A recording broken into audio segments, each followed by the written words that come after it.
This update's brought to you by the Jim Patrell real estate team. Chiefs won the Super Bowl, and Jerkson Profar has re-signed with the San Diego Padres for a one-year deal. Would you like to know what your home would sell for today? Get a simple text message with your home's value by texting your address to 855-600-6000. You'll get no phone call, just a text. Jim Patrell has the buyers. Simply text your address to 855-600-6000.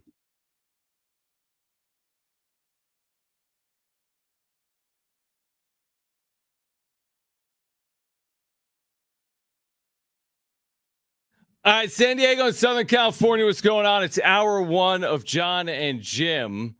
We're going to be with you, of course, for the next 3 hours. We were doing sports wrap. We're having some technical difficulties with sports wrap. You have Jon and Jim with you here for the next 3 hours.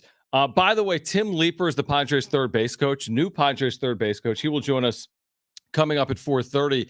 At 3:30, Chris Acker, San Diego State assistant, will get us ready for a huge week for San Diego State basketball. I'm not going to say anything here. I mean, I there's so much to say, but I'll just Jim. I mean, we're sorry. Honestly, I really am sorry for how it all went down. I don't know what to say. I cannot imagine that being my team and that being the ending to a Super Bowl. I imagine you didn't sleep very well. We're here. You'll get through it eventually. I don't know what to say. I really have no idea what to say other than I have nothing to say. I'm glad it wasn't my team. And sorry for you, to be honest with you. How are you processing it? You were just trying to turn the TV off in the studio that's showing a replay of the Super Bowl. Did you notice that, Brent? He was literally trying to turn it off. He couldn't do it. How are you doing? Not great. Yeah, not good. How's Aaron doing? That's more important. He's fine.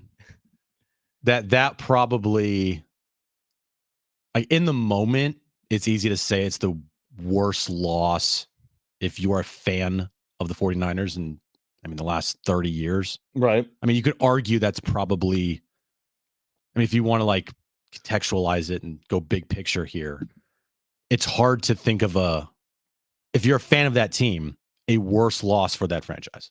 Real quick, wasn't there this all I remember as a kid or when I was younger, there was some awful loss to the Giants? Those were in the NFC title games. But I'm right? Wasn't there some awful loss to the Giants? There was a fumble by Roger Craig, and there was another couple games in the 80s but those weren't the Super Bowls. Those weren't having a lead in overtime or having a lead in the fourth quarter and losing the Super Bowl. Yep, I agree. Yeah, I as soon as that game ended, I was very numb. It was a very numbing feeling because the second that they don't score a touchdown in overtime, the 49ers, you're like, well, this one's over. They would need to have a miracle defensive stand, which they almost did, but it's against Patrick Mahomes, and you're not doing that against Mahomes. It's just not happening. Let's pause right there. When they're driving in the first possession of overtime, are you thinking we need to go for it here as a fan? So the third down play, Chris Jones breaks up or blows up. Are you thinking we need to go for it here because a field goal, leaving it in the hands of Patrick Mahomes up 3 isn't good enough? Or are you taking the points there in real time? No, you take the points. You rather have Mahomes drive 75 yards than only 40. Because realistically, would have been 60 something right there at the 4-yard line. Harrison Butker could have hit from 60. Okay. So you're only needing to go maybe 50. Okay, 50 yards as opposed to 75. Okay. And yep. Yeah, I'm just numb. I was numb after the game. I didn't sleep at all last night. I knew you would. Is it one of those things you put your head on the pillow and it's just racing? Your mind's racing? Yeah, I honestly, no joke, I went to bed at 4 a.m. That's when I finally went to bed. Good, you're ready for the Korea series. I'm getting myself ready for the Korea series, exactly. So you just eventually passed out at 4 a.m. because your mind was just going crazy. Yeah. You passed out for a few hours. You woke back up. And then I went into rage mode. I've gone through the numbing feeling and then kind of the what the hell happened? And then just full on rage. What's the rage? Just because they couldn't close it out or because you were upset with the way they played in certain moments? Where's the rage coming from? That it was right there for the literally right there. And they didn't block the best defensive player on the Chiefs. They let him have a free run. Yeah. That game overall, objectively, it was a sloppy game, like from both teams. Well, yeah, definitely.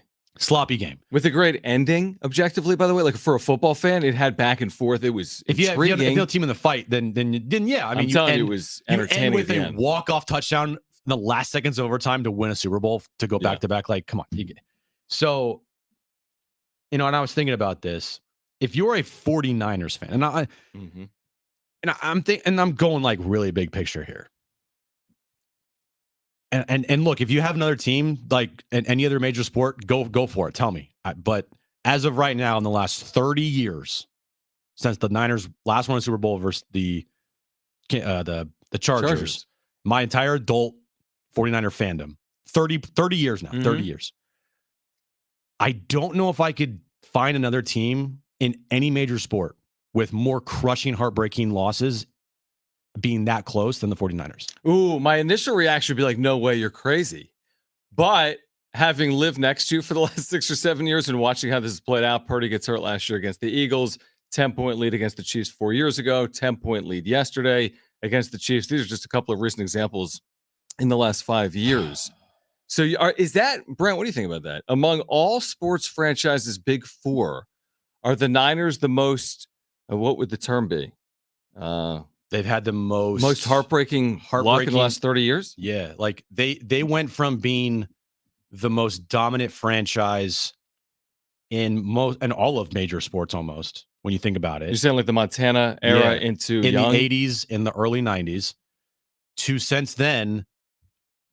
I mean, you look at every single playoff run that they've had, and if you're a 49ers fan, you know the history. Like after that Super Bowl, the next best 98. They beat the Packers. The next week they go to Atlanta. I think the first play of the game, their star running back Garrison Hurts breaks his leg. You're like, okay, cool. And like then the Greenlaw play, right. And then 2002, they lose the Bucks. It wasn't like a devastating loss, but still, they had a couple of losses in the postseason. Were great. They go through 10 years of irrelevance. They then get back with Harbaugh. Crushing loss after crushing loss after crushing loss. And then they go back to being kind of in no man's land for a little while there. And then ever since 2019, crazy it's been losses, just a disaster. Crazy. And honestly, why I'm so like, this one hurts more than anything is that if you're a 49ers fan, you're probably thinking to yourself, like, that was it. Like this, there's objectively no way to spin it to say that team, after dealing with every single thing that they've dealt with the last 5 years, is going to pick themselves off the floor again and be like, okay, let's go make another Super Bowl run. Like, no, that's not that. No, you don't lose that's the games fandom, like that. But that's the fandom in you because Vegas says they're the Super Bowl favorite. That's great.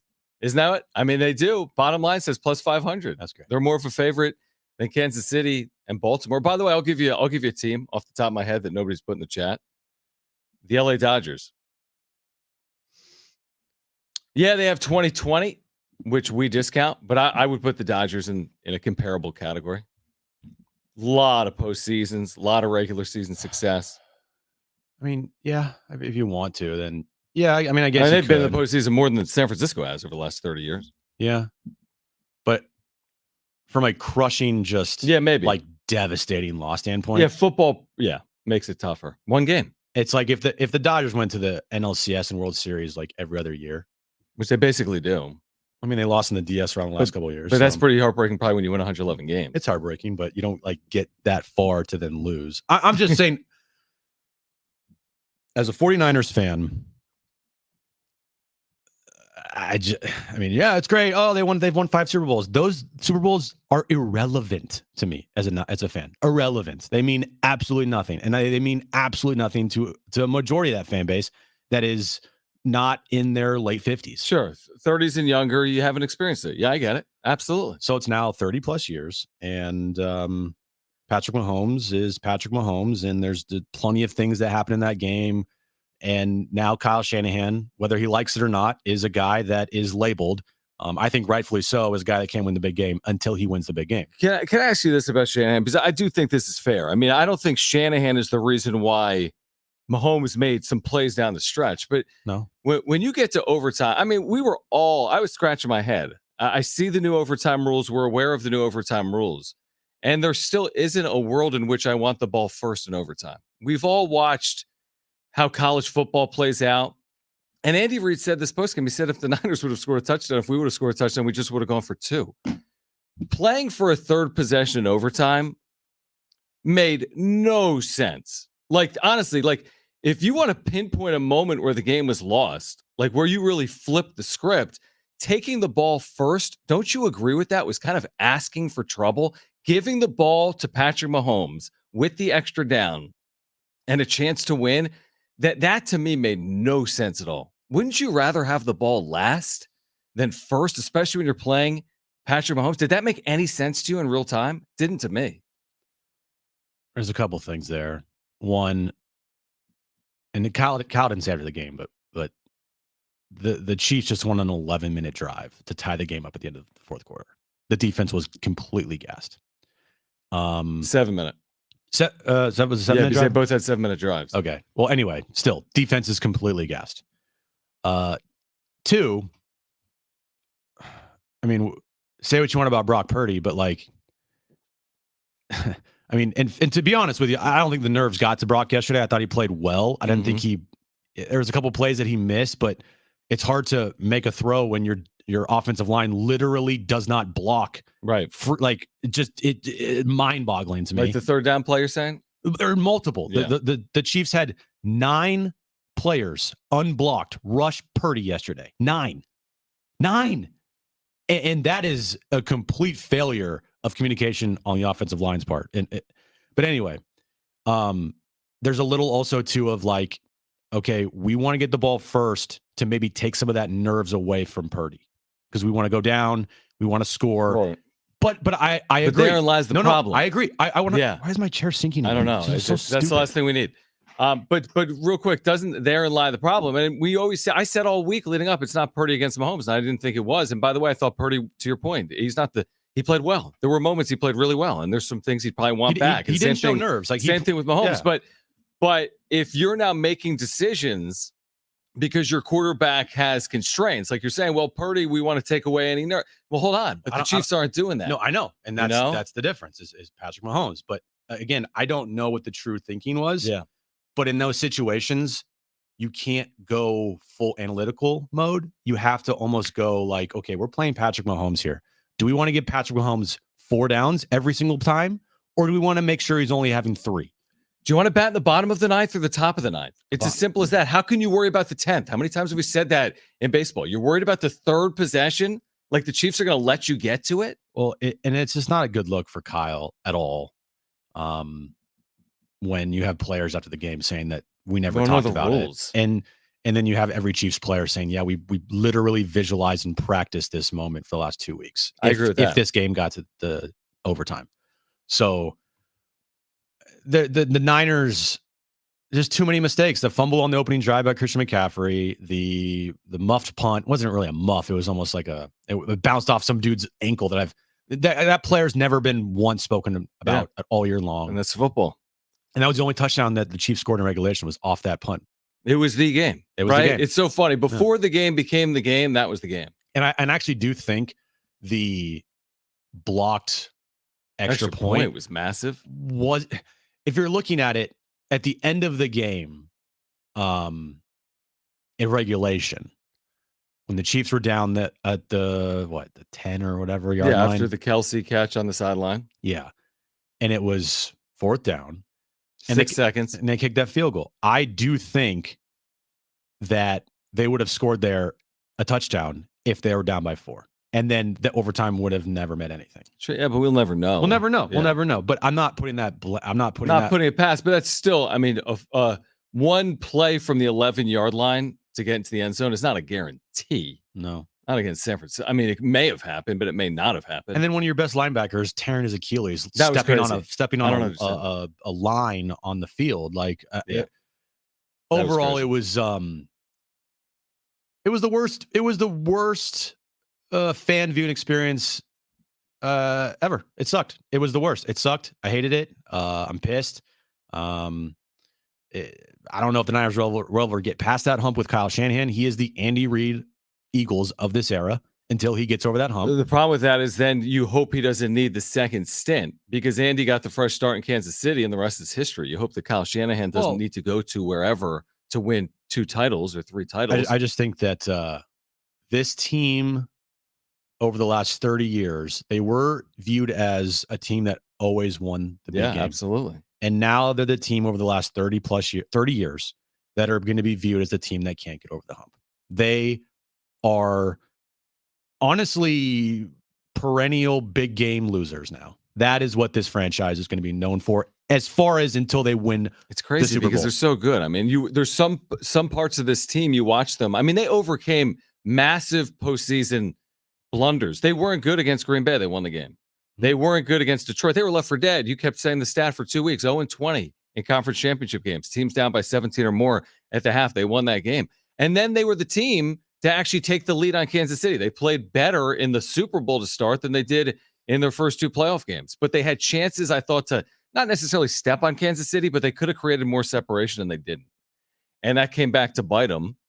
And the muff, you're right. There's going to be a lot of attention towards actually, I haven't heard it much. Have you heard like all this attention turn to Brock Purdy today? I don't think that's where people are turning, but people are saying this. Listen, to beat Mahomes, you basically need perfect quarterback play. And that's hard. I mean, I don't know if there's anyone really that is going to outduel Mahomes for one drive at the end of a game to win. Brock Purdy played. He was fine. He was good. He's not even close to one of the reasons why I agree they lost that game. I agree. The 2 third downs, the one in the fourth quarter, the 2-minute warning, and the third down in overtime were blown up. And it was horrible protection on both of them. Now, could you blame Brock Purdy for not having the right protection called? Maybe if you want to. I mean, I don't know what the calls are, or if it's all on Kyle there, or if it is on Purdy to make the right protection call. But 2 plays, and I even told Aaron during those moments, I was like, this is the biggest third down of the game right here. At the end of the fourth, at the 2-minute warning in the fourth quarter. Well, they would have then had a chance to kick it at zeros. Yeah, it would have been. If they had a first down, they kick it at zeros. It's the game. And Steve Spagnuolo beat Kyle Shanahan again. And that's what we talked about. It was Kyle Shanahan once again got beat in a Super Bowl. He is a guy that is going to be known until he gets that Super Bowl, to be a guy that can't get over the hump. And that's just what it is. He's still so young. I mean, you know better than I do. He's 43 or 44. I mean, he's so young. He's had so much success. Like, is he going to have that success in San Francisco? They'll stick with him as long as it takes, wouldn't they? You can't. He's a good head coach. He's a really good head coach, but he can't win the big game. And that's his MO. That perception becomes reality. And, I agree. And when you've gone to this many NFC title games and Super Bowls in your career, and you can't win it, like, it's just, now, is it because it's Mahomes? Like the 2 Super Bowls that you're in, you faced Mahomes? Maybe, but but to your point, it's more the offensive play calling at times. It's more the key, not mistakes, but couldn't convert 3rd and 5 at the end of regulation. Couldn't convert 3rd and goal at the end of overtime or in overtime. That's more offensive play calling than it was anything that Mahomes did, wasn't it? If they execute on offense, they can win the Super Bowl. In those moments that they played, I think, horrible on offense, and they still. I think that they had one of their worst games on offense all year long. Yeah. And they still had a chance to win it. Yeah. Because when you have fumbles by Christian McCaffrey, you have multiple penalties on Trent Williams. George Kittle was literally invisible. Yep. Deebo Samuel, one of his worst games of the season. Ayuk had some plays. I mean, if they won that game, if Purdy has the protection to throw that touchdown in overtime, because he had 2 guys wide open. If the left tackle or the right tackle, just does his assignment and does his job and block, or at least get Chris Jones off of his spot instead of having him run right at Brock Purdy. Purdy has 2 guys wide open in the end zone. One of them's Jennings. So who was crossing in the back of the end zone? And Brandon Ayuk. He was wide open. So if you want to blame Brock Purdy there, okay, you can blame him that he's not, this like. Now, he's not Patrick Mahomes, but who is? Who's gonna succeed when Chris Jones is literally running at you full speed in that moment? there's a lot of things that game, the reasons why the Niners lost, and I hate it, and I really don't want to talk about it anymore because I'm over it. No, we're going to, And though. I'd rather just talk about something else. Here's what we're 'cause going to do I'm then. just Good whatever. segue, because Chris Acker, after that 30 minutes, nothing says, let's talk about a huge week for San Diego State than that. And it is a huge week for San Diego State tomorrow night against Colorado State. More of Jim's therapy session will continue between now and 6 p.m. And Tim Leiper, he's the Padres' new third base coach, used to manage the minor leagues when I was calling games in the minor leagues. He's going to join us coming up at 4:30. But Chris Acker, looking ahead to Colorado State tomorrow night at VA House. Will join us next.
All right, biggest week of the year for the Aztecs at home against Colorado State and New Mexico. We'll be joined by Chris Acker, San Diego State assistant, up next.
This update's brought to you by the Jim Petrell real estate team. Chiefs won the Super Bowl, and Jerkson Profar is back with the Padres on a 1-year, $1 million deal. Would you like to know what your home would sell for today? Get a simple text message with your home's value by texting your address to 855-600-6000. You'll get no phone call, just a text. Jim Petrell has the buyer. Simply text your address to 855-600-6000. All right, this is a big week for San Diego State. I mean, it's really all the games are big for the Aztecs as we're into February, heading towards March, conference tournament time and beyond. Chris Acker is with us, San Diego State assistant. Tuesday night, that's tomorrow night against Colorado State at 6 p.m. at Viejas Arena. Our pregame coverage is going to begin at 5, and then New Mexico is here as well on Friday evening. So, Coach, we always appreciate it. I guess we'll start with Friday against Nevada and look ahead. What do you learn here? I mean, opportunities obviously late in regulation, in overtime as well. What are the takeaways from Friday? How do you make sure not to obsess over it, learn from it, and look ahead? Well, first of all, I appreciate you guys having me on. Yeah. You learn from just watching the film, and you try to correct some things, but you make sure the guys know that the effort plays or lack thereof are unacceptable. We got to close out games with the ball in our hands when we have an opportunity to get a rebound. So you show them those things, you show them what it looks like from teams in the past, and then you just get them focused on those areas, and then you shift gears and you start talking a little bit more about Colorado State as we move forward and focus on what's ahead. Coach, do you feel like you guys are heading into your biggest stretch of the season right now? Because you're facing Colorado State, then New Mexico, huge game at home, and then Utah State. Do you feel like this is the biggest stretch of your season coming up here? Yeah, absolutely, because we put ourselves in a great position. I mean, if you'd asked me a couple of weeks ago, that was the biggest stretch. And so now going into this stretch, putting ourselves in position to control our own destiny, it's not only important, but it's essential that we lock in and we take care of business and really ultimately hold down our home court.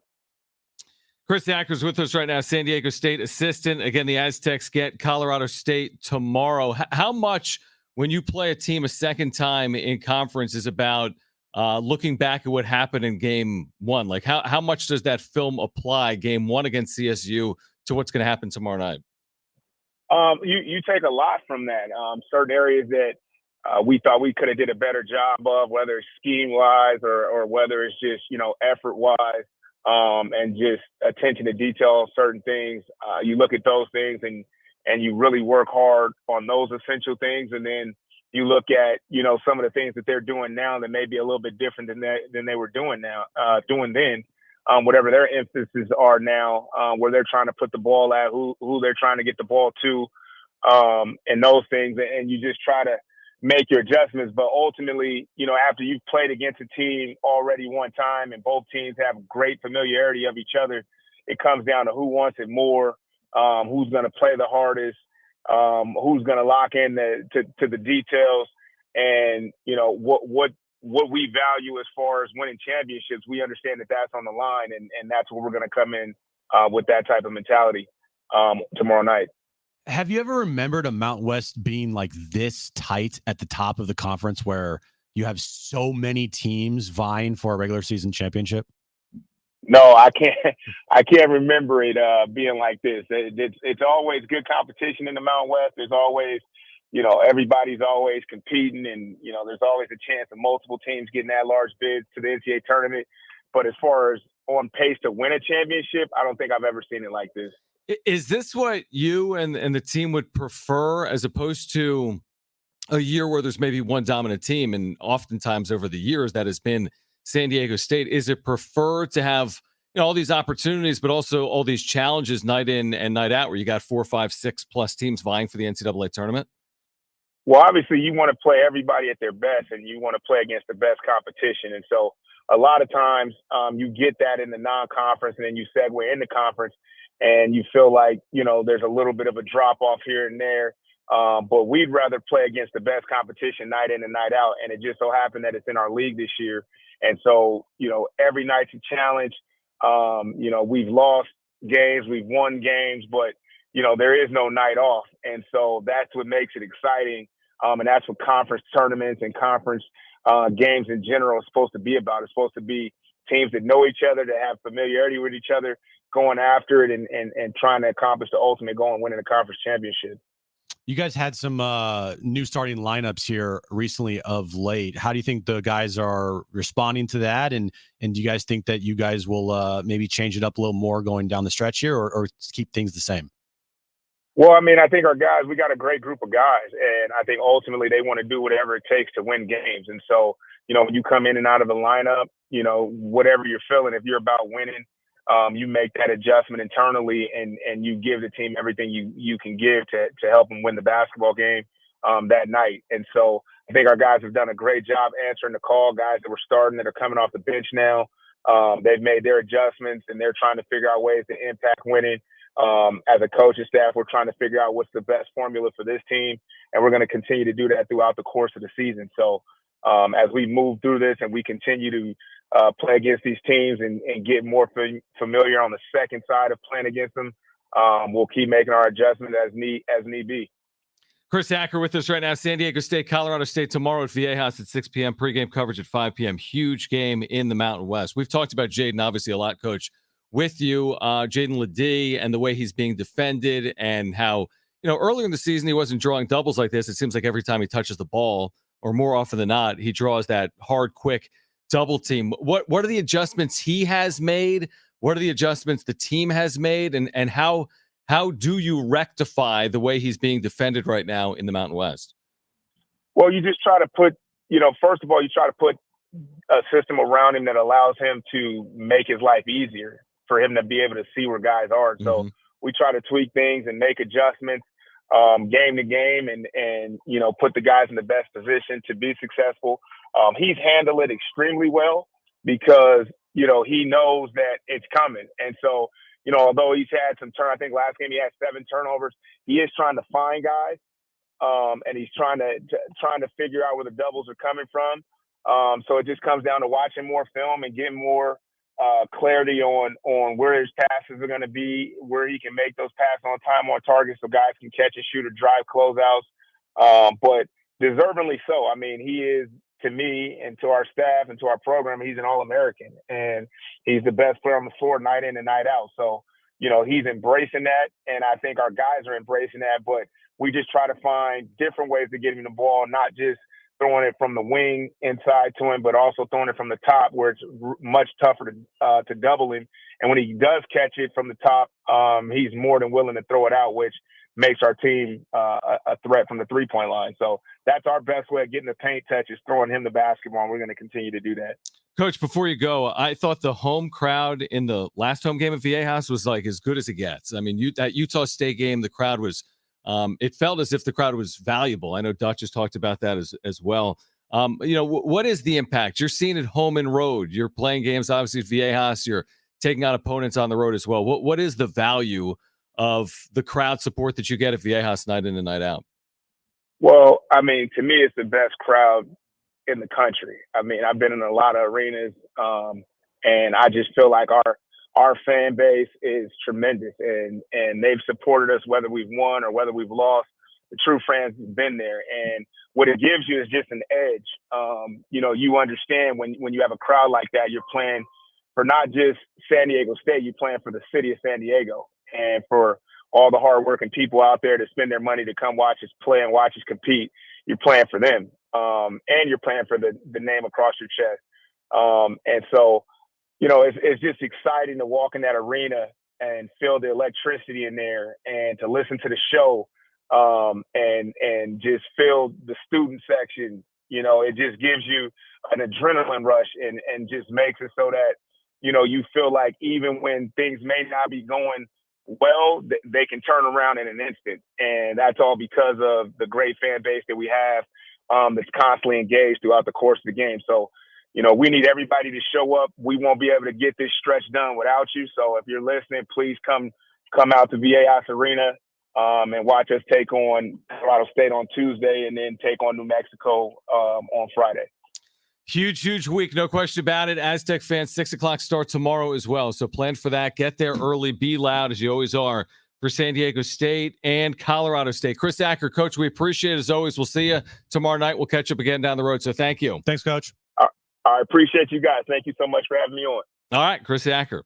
On the other side, we can touch on the Padres for the first time today. Jurickson Profar is back. Why? What are the expectations? You'll hear from Mike Schilt on the return of Jurickson Profar as well. Plus, Tim Leiper, he's the Padres' new third base coach. He'll join us coming up at 4:30. Stay with us on Jon and Jim.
All right, hey guys, it is Schaefer. I've been telling you about my friends over at Windmill Farms. This is your perfect lunch spot in San Diego. You're looking for a quick and easy lunch, and we've got one for you. Windmill Farms, the college area's natural grocer.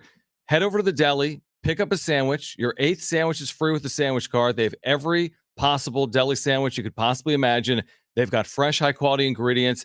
They take care of it quickly, and in addition to that, in addition to it being quick, it is also affordable. So make sure to check them out at Windmill Farms. They also have organic farm fresh produce and meats, an amazing craft beer selection. It really is incredible. They're centrally located off Del Cerro Boulevard, right across the freeway from Montezuma Mesa. Windmill Farms, family owned. Trevor and his family serving San Diegans for 20 plus years. Even if you don't live in the college area, no problem. You can find Windmill Farms on Instacart.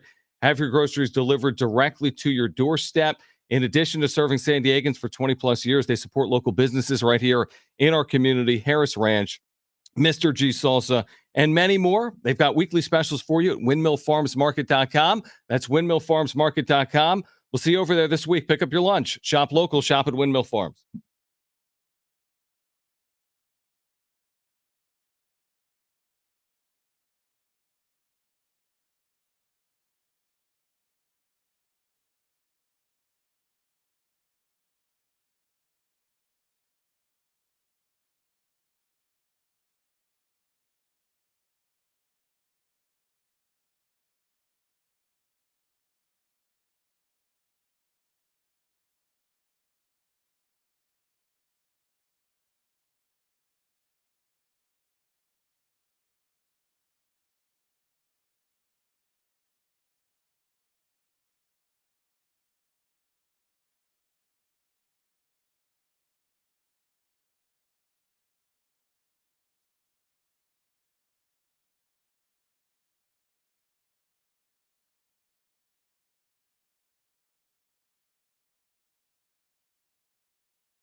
is the Padres' new third base coach. He's going to join us coming up at 4:30.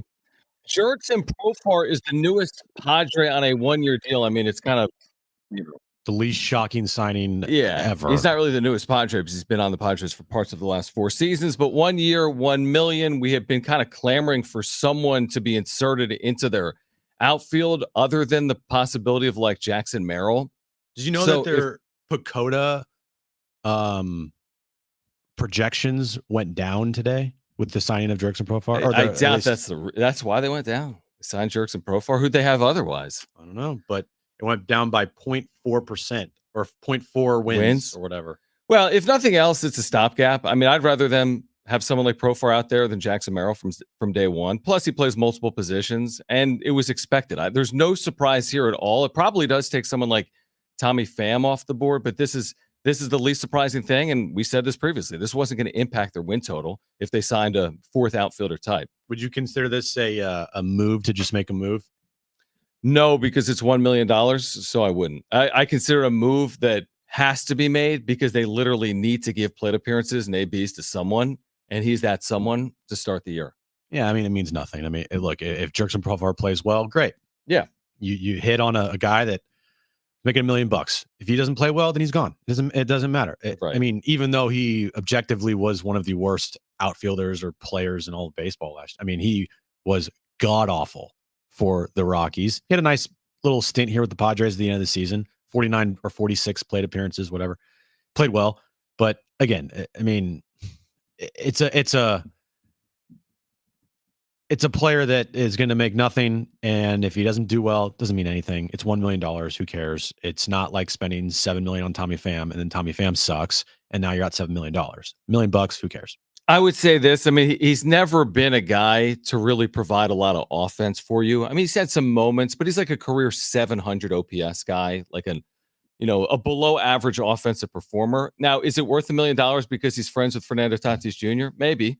They've done crazier things than to build a coaching staff around Manny Machado over the last 4 or 5 years. So if he's a guy that they see as a bit of a glue or a clubhouse, what were they when they signed him in September? They were at least good. Now, again, those games didn't matter, and maybe it's just complete coincidence. They were better with him than without him, not because of him. But if he provides value in the clubhouse for $1 million, well, the major league minimum is $700,000. So it's worth the additional $300K if he provides any type of value on field or off of it. Would you rather have Jurickson Profar taking up at bats out in left field or Jackson Merrill taking up bats in left field? It's easy. It's got to be Profar until Merrill is seasoned. I mean, if there's a reason for it to be Merrill, maybe it's June 1st, but to force it March 20th or March 28th and to put him in the outfield, for me, it's Profar. If Profar, to your point, if he doesn't earn it, if he hits 190 after 100 plate appearances, then figure something out. If he hits 280, then he's bought himself more time for the job. But I don't think Merrill should be starting from day one, and I think a move like this basically confirms that Jackson Merrill will not be a starting outfielder from day one for the Padres. If Jackson Merrill starts this season on the big league roster and Jurickson Profar's out there, then I got a problem. Well, yeah, that wouldn't happen. That shouldn't happen. It shouldn't. If Jurickson Profar is taking away at bats from Jackson Merrill, if they're both in the big league roster, then what are we doing? I mean, it's literally pointless. I don't think that'll happen. If Profar's on the roster in that scenario, then he's your fourth outfielder. He's your DH. He's your off your bench. He's your, if I need an infielder for a portion of a game, he could do that as well. If Jackson Merrill's going to come up to the big leagues and he's going to struggle, well, then he better be playing every day. Because if you put him out there in left field in a brand new position and he starts 2 for 18, and then you decide to go to Jurickson Profar and do this platoon crap, then it means literally nothing, and you're ruining a guy's development and a new position. And so that's the only thing I'm scared of. Well, what would you do? Would you just, if you sign Profar, would you start Merrill in the minor league? Yes. Yeah. So that I agree. That would be my guess as to their plan. Then that is what I'm hoping they do. But what I'm afraid they're going to do is because they just don't have enough bodies. And even Mike Schilt talked about Jurickson Jackson Merrill today, mentioned him as an outfielder. Whatever. But if they have both of those guys on the opening day roster, it's stupid. Because it better be Jackson Merrill out there instead of Jerkson Profar, when I'm afraid it's going to be the opposite. I wouldn't think it would be the opposite. I would think Profar, who's the flyer 1 million, you can release at any moment guy, would not get the preferential treatment to the top prospect guy. I wouldn't think. I think he'd be more the fourth outfielder and Merrill would be more the starting outfielder. But to your point, what happens if Merrill struggles? Then what do you do? And you got, I don't know. And you're probably going to see a starting outfield of Jerkson Profar, Jose Zokar, and Fernando Tatis Jr. on opening day. Or Jacob Marcy. Yeah. And that, to me, is one of the worst outfields in baseball. Take away, I mean, for Fernando Tatis Jr. makes it okay, but you have a well below average left fielder option, or you have a rookie that's never played the position in left field, and then you have whatever you have in center. Like it's that they're running a lot of risk what they're doing, but I'm just hoping that on the big league roster opening day, that if Jerkson Profar and Jackson Merrill are both on it, Jackson Merrill better be starting. I agree with that. How long is this for Mike Schilt? Do you know, Brent? 45 seconds. Okay, yeah, let's hear from Mike Schilt on the Profar acquisition. He's got the name for it. He's a pro. He's a guy we're familiar with, very popular in the clubhouse. Good player, switch hitter, versatile. Played some first in the winter ball, so obviously played the outfield. Just a tremendous teammate, good player, veteran guy, experienced, well liked in the clubhouse. So, a good glue guy to have back. Depending on whatever else you guys might add, do you see him potentially starting some games or kind of bouncing around? I think the good news about Pro is he can clearly start. Relative to where you are now, there's the bats for him to have. There's opportunities for him to start, be matchup based, being a switch hitter and balance on the rest of the club. But, start and he'll move around a little bit. He's versatile. All right, Mike Schilt today. Padres spring training is underway. On the other side, we're going to get to the wrap. Much more on Super Bowl 58, despite the fact that I don't think Jim wants to talk about it. At 4:30, though, Padres' new third base coach, Tim Leiper. He's going to join the show. Also coming up in the 4 o'clock hour, your chance to win tickets to see Earth, Wind, and Fire during Trainwreck Radio. Hour 2, Jon and Jim. Next.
This update is brought to you by the Jim Patrell real estate team. Padres made a move today. They signed Jurickson Profar to a 1-year, $1 million deal. Would you like to know what your home would sell for today? Get a simple text message with your home's value by texting your address to 855-600-6000. You'll get no phone call, just a text. Jim Patrell has the buyer. Simply text your address to 855-600-6000.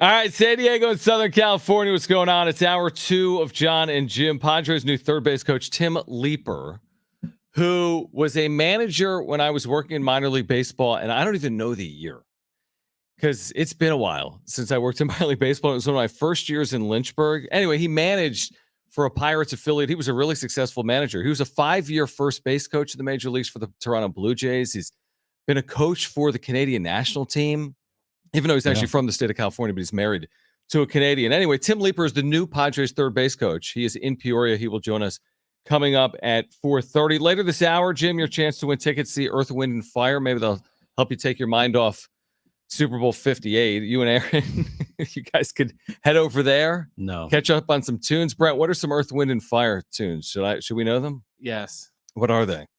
September and, Superstar. There's tons of them. Tons of them. I would play them, but we'd get sued. Okay, that's a good point. Okay, well, anyway. Factual, yeah. You can win Earth, Wind, and Fire Can't even tickets. mention them.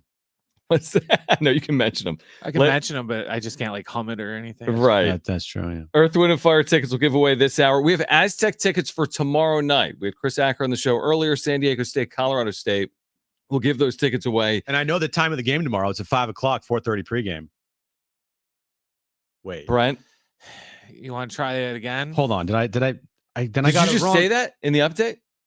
No. Because you haven't even been saying it in the update. But He hasn't said anything in his updates. I know. I got a play-by-play. You got a play-by-play? Oh, then that's No, you're looking at the wrong week. Look at the one that was sent out today. 6 o'clock start, 5 o'clock pre, right? I have 6 a.m. It says Tuesday, 2/13, 5 p.m. Yes. Yeah, pre. Yeah, pre. Oh, well, you know what?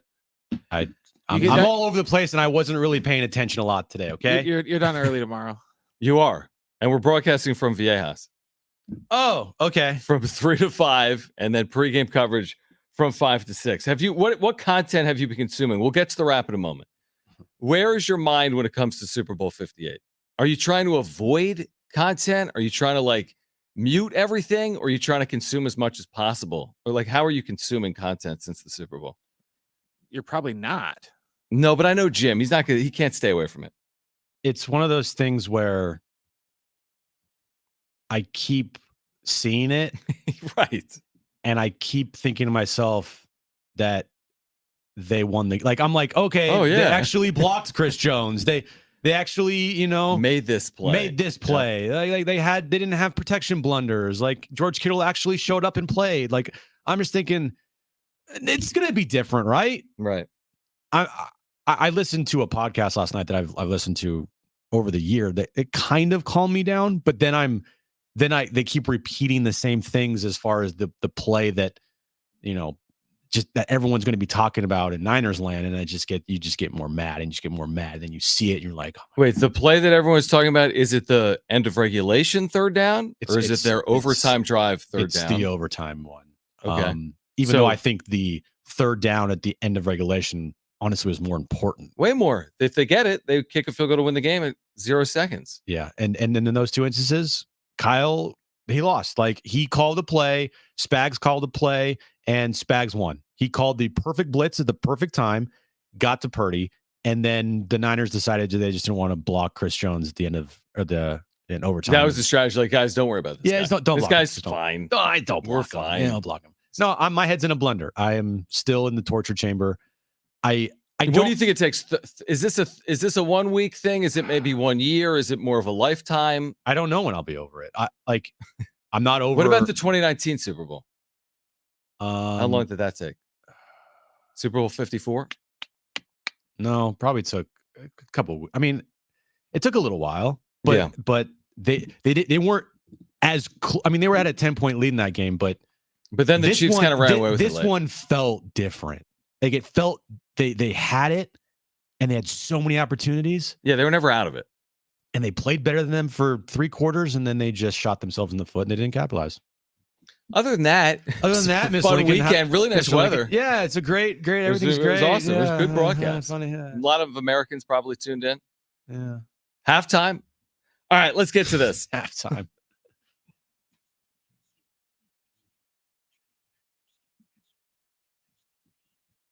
What did you think of the new NFL playoff overtime rules? Well, other than the fact the Niners didn't know the rules, it's fine. I mean, I have no problem with it. Do you prefer to one team scores a touchdown, the game is over? I mean, last night I'd prefer that the first team that scores wins, obviously, sudden death. But if you're the other team, you want to at least have the ball one time. And so I don't have any problem with the rule, honestly. No problem at all. Strategy-wise, Niners didn't make the right call yesterday, taking the ball first, letting Mahomes dictate everything he wanted in the final drive. They had 4 downs instead of 3. Yep. And I like it. I have no problem with it, honestly. I wouldn't mind if they carried it over to the regular season, honestly. Yeah. So we don't have stupid ties. Yeah. Right. I think the only reason they wouldn't carry it over is just player safety. The games are too Well, yeah, because long. they don't want to have 5 overtimes or something like that. By the way, there was a lot of commotion at the end of the first overtime, and of course the game ended at the end of the first overtime. The game would just have continued. Right. If the clock hit 0, it just would have been the second quarter. They would have gone to the other side. Also, Andy Reid said this post game, I heard, if we would have won the toss, we would have deferred. My analytics people had told me we're taking the ball second. No matter what, we're going to take the ball second. Okay, so I didn't know that. Yeah, so, he said it post game. No, I meant I didn't know that once. So if You the didn't realize that? No, I didn't realize that if the Chiefs didn't score in the first overtime, we just go to a second overtime. Correct. It would have been a second quarter.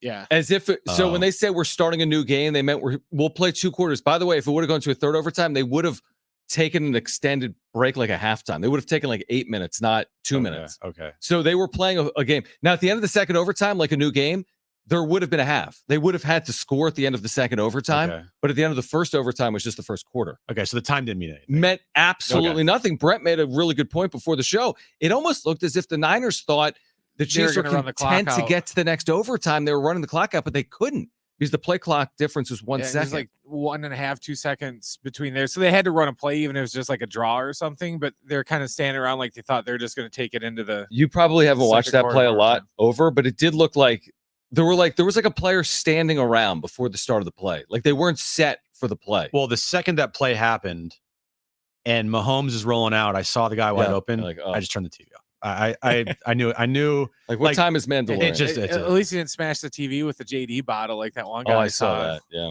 No, I'm not going to break something, even though you thought about it. Oh yes, I have. Oh yes, I've thought about breaking a lot of things in the last 12 Did Aaron hours. put Bentley in a safe place? The dog is in a lockbox. He's just there. But next question. Are you guys surprised that there aren't any Mountain West teams ranked in this week's AP Top 25 poll? I'm sure you've been looking at that today. Oh yes, I have. Mountain West is not going to get any respect around the country. What's new? They have a really good conference. They have really good teams, and if they're not ranked, they're not ranked. But that's to me just like a national bias. And honestly, the AP poll means like literally nothing. So I know it literally means nothing. So metrically, San Diego State's 20th right now. At Ken Palm, New Mexico's 21st. So you should absolutely have a team or 2 or 3 inside the AP Top 25. But I always say I'm over the AP Top 25, but then I get all up in arms over San Diego State not being included in the AP Top 25. But it doesn't mean anything. I'd rather have good metrics and bad AP rankings than the opposite. So it really doesn't mean anything. Next question. What did you think of the halftime show? Yeah, Jim. it was all right. Really? That was only that. Now, did you watch it or were you like freaking out? No, I watched it. I mean, then I watched it. Thought it was okay. Just okay. I thought that the beginning of it was not good. I didn't think it like I'm not saying this because you lost, because the Niners lost and I am in a torture chamber still. I thought that when Little John came out, that's when it really picked up, and I thought everything after Little John was great. That was the final like 3 minutes. I thought that everything before Little John was just blah. It did nothing for me. Did anyone notice? And I said it in like real time when Alicia Keys, like her first note, her voice like cracked. Same thing with Usher. Like, Yeah. like maybe, and I'm okay with it at this point. Like, if you are going to be dancing as much as you are, you might should want to probably just lip sync. I know. That's a good point. That was my favorite part, that he didn't lip sync. I know. It was because crazy. in all the other years, they're like, oh, well, I'm going to dance, so I'm not going to sing, or I'm going to sing, so I'm not going to dance. Yeah, He's to like, do both. no, I'm Usher. I'll go out and sing and dance. So I thought he did a good. I missed the first half of it because I went for a dog walk. I was like, it'll be done by the time we get back. And no, like Alicia Keys was just coming out when we started watching. Kristen loved it. Now I mean, this guy was sweating for like 30 seconds. Yeah, and the he roller broke more of a skating sweat thing than was like kinda Mahomes. cool. When they came out on roller Roller skates skates was cool. Yeah, Yeah, that was cool. very That was different. That was impressive. I mean, the talent you have to go on the stage in front of 200 million people, Yeah, not fall. and not fall. And the visuals from the floor, Yeah, that was 'cause cool. they weren't even moving. The Yeah. visuals just made it look like they were moving for half of that. So that's you're pretty not going cool. to see him on tour? It wasn't that, and I'm not doing this because He's I'm got a upset. Vegas residency. I just thought that the first part of that halftime show was not good. It wasn't memorable. And once Little John came out, You like that? Oh, it God. became way better. And Yeah, what was up with Ludacris. Jermaine Dupri's Yeah, outfit? I don't know. I He have was no- dressed I like a have little no idea. schoolboy. Ludacris with came out. I was like, Bobby this socks. is what you want to see. Honestly, he's such a performer. I thought it was good. I'm with you. I didn't think it was like perfect, like singing. And I thought Alicia Keys like was literally off key, which is a little weird, but Yeah. I thought it was cool. It's fine. Next question. Are you surprised that the Niners are the Vegas favorite to win the Super Bowl 59? Yeah, because I get all this crap from everybody here. Like, dude, you're the worst fan ever. Yeah. Sorry, all I've seen with this stupid team is pain. So it's really hard for me to have to know anything else. And Yeah, but isn't that out of a weird perspective? Like you say, all I've seen is pain. You haven't been a fan of the Browns. See what I'm saying? Like there's a different side to this coin. You haven't been a fan of the Panthers. yeah, You I haven't know. been a fan of the Chargers. You see, like No, I this is a know. way different. This is like way different getting pain. to the top of the it's worse pain, Mhm. but the success of the Niners is like top 3 success in the NFL over the last decade. They just haven't finished it off, right? Yeah, and I'm not saying it's better. yeah, and I know the saying, rather to have loved than not loved and lost than not loved at all, right? Yeah, That's the saying, right. or rather have So you'd rather win than just go 2-15 every you'd year. rather be a fan of a team that gets there than a team that never gets there, Right. But at the same time, the losses of that magnitude, man, those suck. I would argue more They do. than if your team is just trash. But it's a little bit of an unfortunate part of sports, is it not? Buffalo, when we were kids, you were too young. When me and Brent were kids, when Buffalo went to 4 straight, those are some of the best teams in the history of the NFL. All people remember is them not winning the Yeah, Super Bowl. and the Or Niners- Andy Reid's Eagles Right. teams. And the Niners are now the Bills of this generation. Not yet. Not yet. I don't think yet. Because they haven't lost No, 4 Super Bowls. Well, then everyone remembers the Scott Norwood missed kick, but all the other Bill Super Bowls, they got We're their not close. asses Yeah, kicked. it's true. At least the Niners have been in the game. I don't think. I mean, and I know you're living through it as a Niners fan. I don't think, like as an outside observer, I think Brent would agree with me. I don't think the Niners' lack of success in big games in recent history puts them on par with the Bills' 4 straight Super Bowl losses. Maybe they get there again and lose. You could say it, but they still have opportunities. Is my point to rectify it? I don't feel as if it's fully over. They have a rookie QB contract. They've got Christian McCaffrey, who's 27. He's 28 next year. It'll be his 8th season. They still have playmakers around him, and they have at least a good defense, if not better than. Like, it's not like the whole thing is going to be ripped apart. And they're not the Bills yet because they're not the Bills when they lost that even the third going on to the fourth, they were the laughing stock of everything. They were the butt of all the jokes in comedy. And I'm not hearing everyone using the 49ers as a punchline yet, like they did with the Bills when they See, Jim, just got crushed. could be way worse. They could be a punchline on SNL this Saturday night, Yeah, true. which will happen probably. But Yeah, it's probably be hosted by Taylor Swift and Travis Kelce. don't say that. God, can I just say this too about Travis Kelce? Yes. He's a Hall of Famer. Great. He is the most cringe human being on the planet. Now, why do you say it? I mean, can we be normal? I mean, everything that he said on the podium after the Super Bowl was No, I didn't you watch. saw it. It was like a WWE character. Now, I didn't watch it in real time either. I kind of just caught little glimpses, and I only saw a clip of him talking about like Viva Las Vegas, and you saw in real time Taylor Swift just like, I don't know about this guy anymore. Like that's how it looked. I don't know Like the about ick that. was like all over her face, even though whatever. But But man, that was just the awkwardness, and he's just so cringe. And Can I and ask you I hate this? Patrick Mahomes, and I hate Travis Kelce, and I hate Andy Reid. I hate the Chiefs. I hate everything. But it's so I hate it funny all. because Barbecue. the irony I like here. barbecue. Here's the Anything irony. Kansas City related But sucks. Here's the irony. Who brought Taylor Swift into our sports talk lives? Wasn't me. Wasn't Wasn't me. Brent. It was you. Me? Yes, you made that a big story. You were enamored by that story in the middle of the season. Well, I don't hate Travis Kelce for being with Taylor Swift.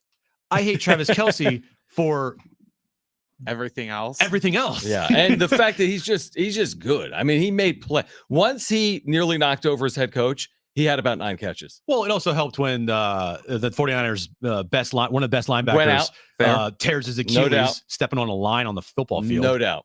I agree with that. He had 1 catch in the first half Yeah, for 3 yards. for 3 yards. And then the Niners in the second half without one of their best linebackers. 8 catches for 90 yards. So I don't know, man. It's hard when it's the day after. Seriously, I'm trying to be like your therapist. Erin even asked me, she's like, "Are you going to work today?" I'm like, "Yep." Well, yeah, he's a sports. I'm like, talk this is host. my job. Yeah, you It's my have to. profession. I'm not going to not go to work because my team lost the Super Bowl. But you thought about it.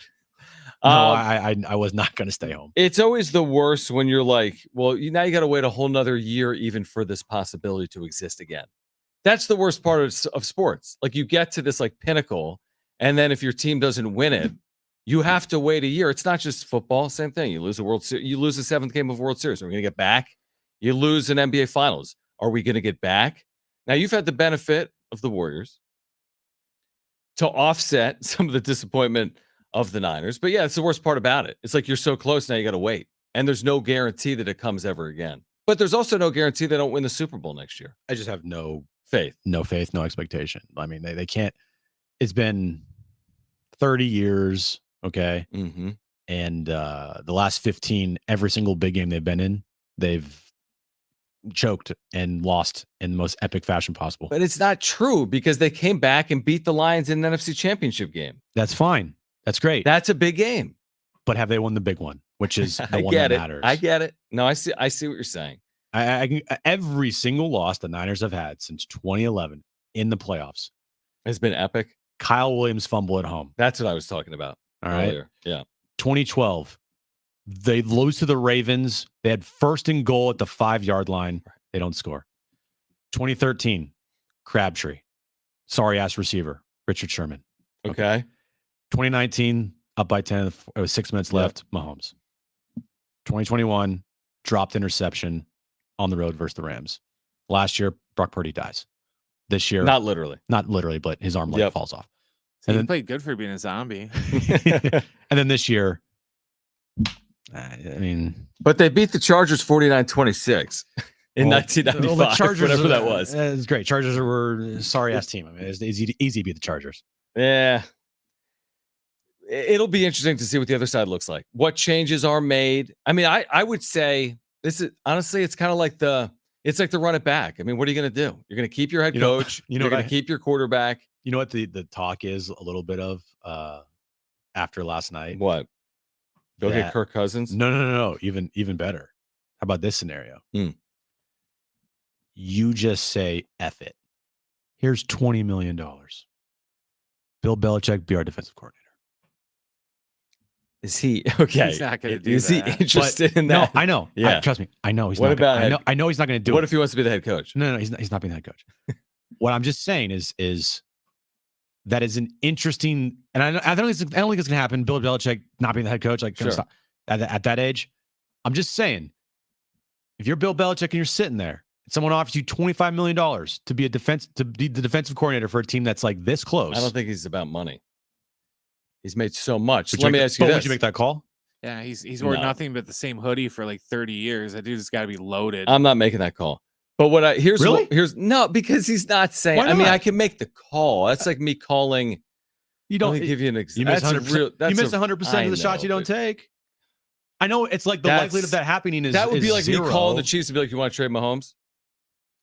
DC. Well, Mahomes is on the team, He and does that. He could be. Yeah. Bill Belichick doesn't have a job. What's more likely, them calling Brady, which they apparently did last offseason, and say, "Hey, do you want to be quarterback?" or them calling Belichick and saying, "Hey, do you want to be DC?" I'm taking the Brady as more likely than Belichick, wouldn't you think? Call Brady now. That to me is more likely. Call Brady a year or two later. Michael on the YouTube chat. It looks like Jim has no purpose in life. Jim is just a game. There's more purpose in life than a game. Jim, you're acting like a little kid. Get over it. No, this is how fans do act. Yeah, Michael, bro, whatever team you're a fan of, I mean, if you don't like, it means something to you.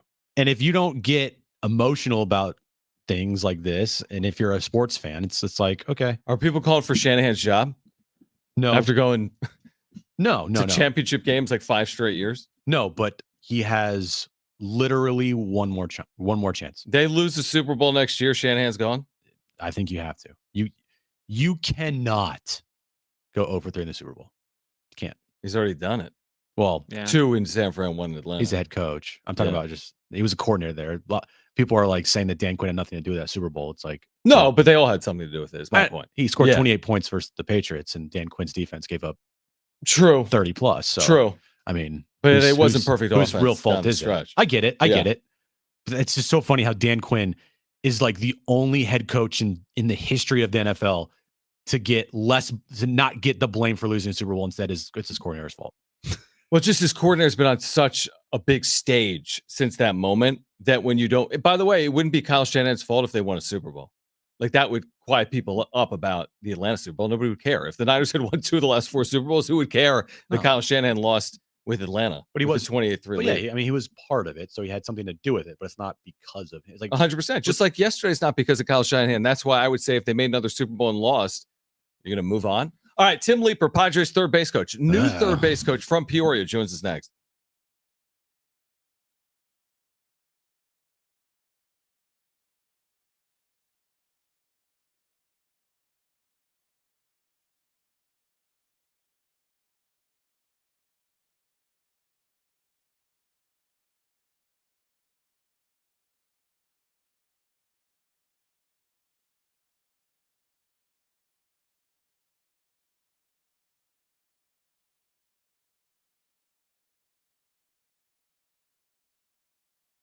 Lower mortgage rates are here, and smart homeowners are wiping out all their credit card debt with help from Loan Pronto. Hey, guys, it is Schaefer right now. Loan Pronto has a cash-out refinance rate of just 5.49%. That is a huge drop. So you can get refinance now, get cash out of your home's equity to wipe out all those credit cards and other high-interest loans. You can save hundreds every month with lower payments, or if you still have a mortgage rate in the 3s, you can use Loan Pronto's Equity Express line of credit. Just get the cash you need and leave your primary mortgage intact. Loan Pronto can get you $50,000, $100,000, even $200,000 in just a matter of days. Bottom line is this. Loan Pronto's got several options to help you erase debt and take control of your finances. Call today. You could even skip your next 2 mortgage payments. Call Loan Pronto now. Here's the number. Jot it down. 619-207-4336. 619-207-4336 or loanpronto.com. Again, 619-207-4336. Equal housing lender, NMLS 1661781. 5.49% is 6.39% APR, subject to lender approval.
All right, this update is brought to you by the Jim Petrell real estate team. Chiefs won the Super Bowl last night, and the Padres, they re-signed Jerks and Profar to a one-year, $1 million deal today. Would you like to know what your home would sell for today? Get a simple text message with your home's value by texting your address to 855-600-6000. You'll get no phone call, just a text. Jim Petrell has the buyers. Simply text your address to 855-600-6000.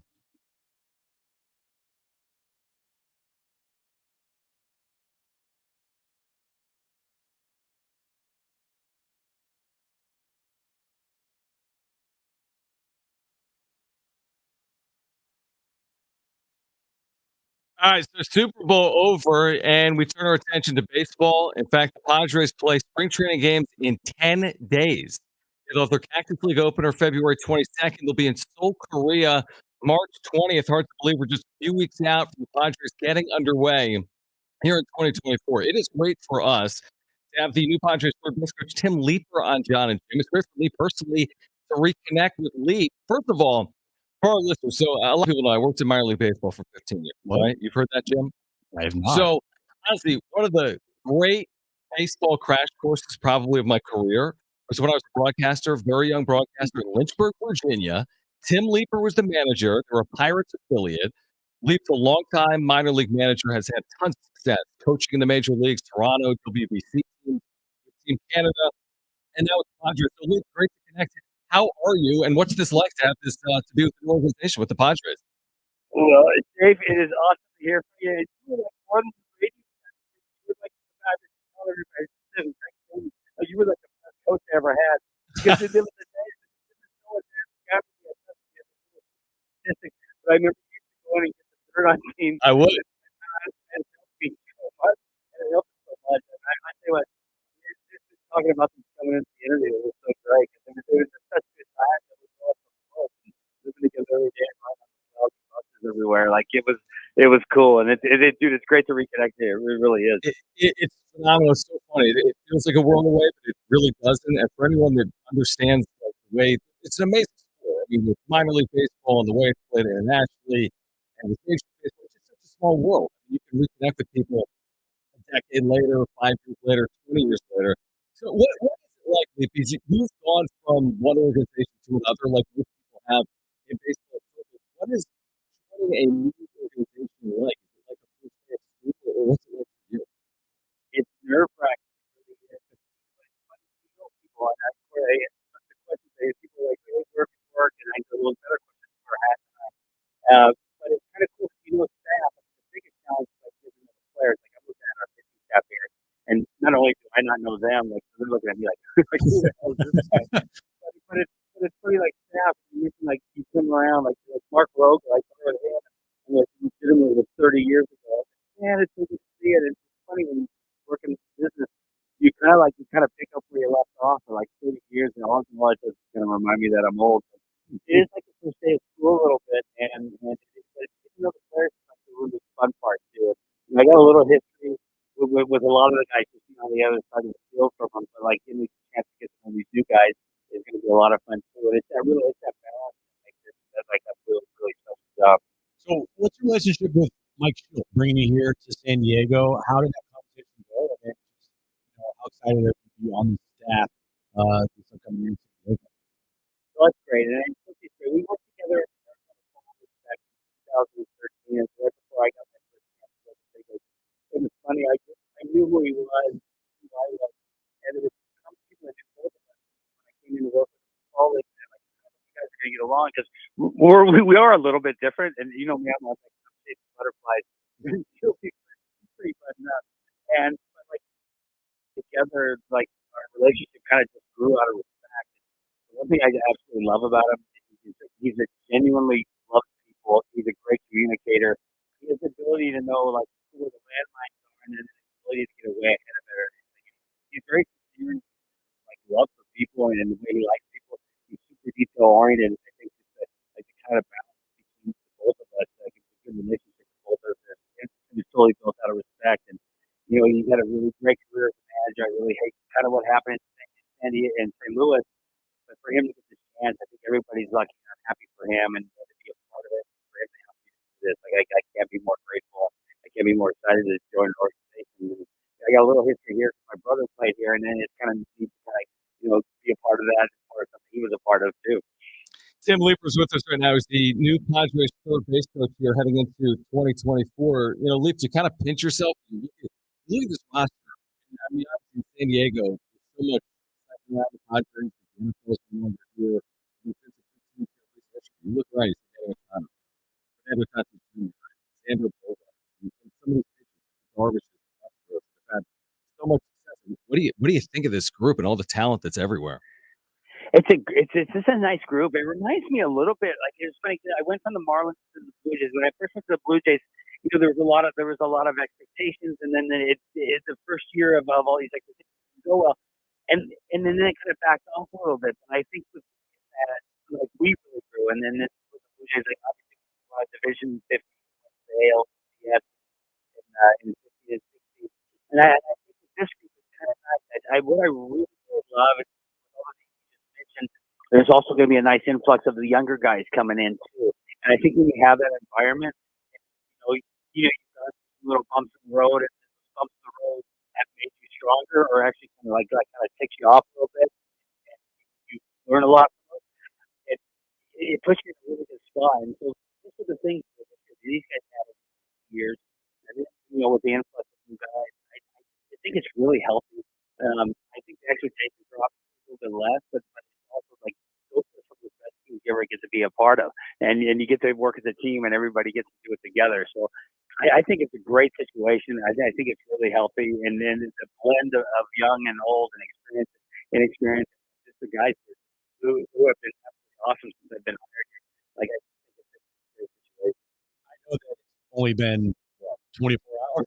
Pitchers and catchers are playing here, and I'm sure that you're still making the rounds, and you're obviously still introducing yourself to everybody. But mentioning the young talent here with the Padres, for you, Tim, who stands out to you that you wait to see and talk to and interact with as far as young talent goes with this club?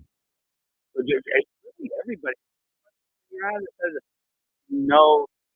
you're in, what's going on, and you kind of watch it. And I know I the last 4 years in the minor league, the Padres, and their talent. So, like, what they have, and you read about them in the Baseball Americas and things like that. So they have just some really high ceiling guys. And then if you look at gosh, I'm gonna miss some names here, but you look at the Jacob Marcy's, the Jackson Merrills, and like this, these are guys that have really performed at the minor leagues, and just getting to know these guys. You can there's just an air about them, and they have that it that they're confident. I know it's really hard to break into the big league, and it's really hard if you're not confident. But these guys are confident. The nice thing is they really back it up with the statistics. They get on base, they hit, and the greatest thing is their makeup is great, because if they do hit on the road, and that's the one thing in this game. Like, it's when you still think you're good, and I kind of seem to have, you always kind of find a way to get over that. And I know with being in Toronto, like, we had a core of guys that were really, really bad at playing their big league career. One thing they never gave up on was themselves. Like, Josh Donaldson was a very good player when he went to the big leagues. Jose Bautista was like 4 or 5, 6 teams before he kind of solidified himself. Edwin Encarnacion, it was like the confidence of those guys was amazing, because they were able to endure some tough times and still turn out to be some of the greatest players, in the game during those 2 years.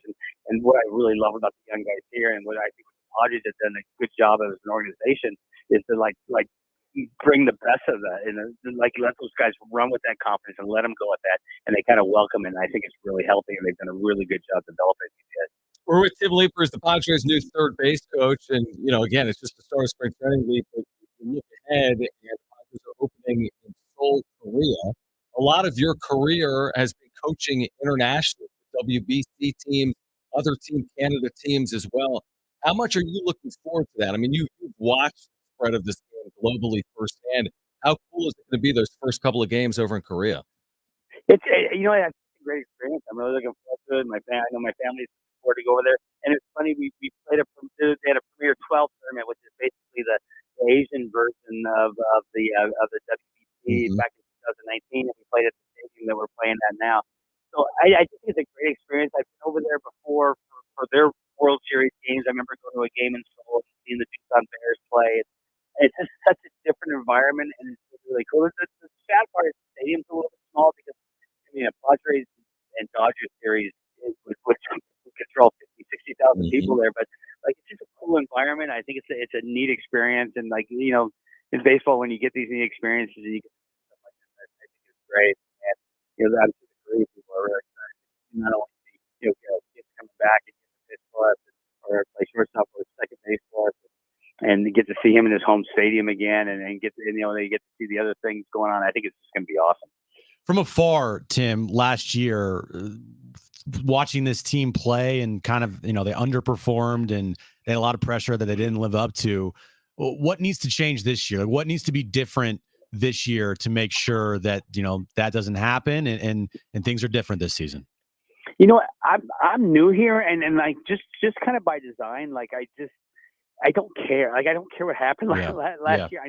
But the great thing is I know they do, and it's I'm not so concerned with that. I'm more focused on, hey, what can we do? But I tell you one thing in talking to these guys, I know it probably didn't settle well, and I think it's actually just motivated guys a lot more, and not that they were unmotivated before, but I just say when you go through baseball, it's so hard. I mean, sometimes it looks so easy and everything looks so good on paper, but like when you have a little adversity and then you kind of like pick apart, hey, what could we have done better? What you do every single year.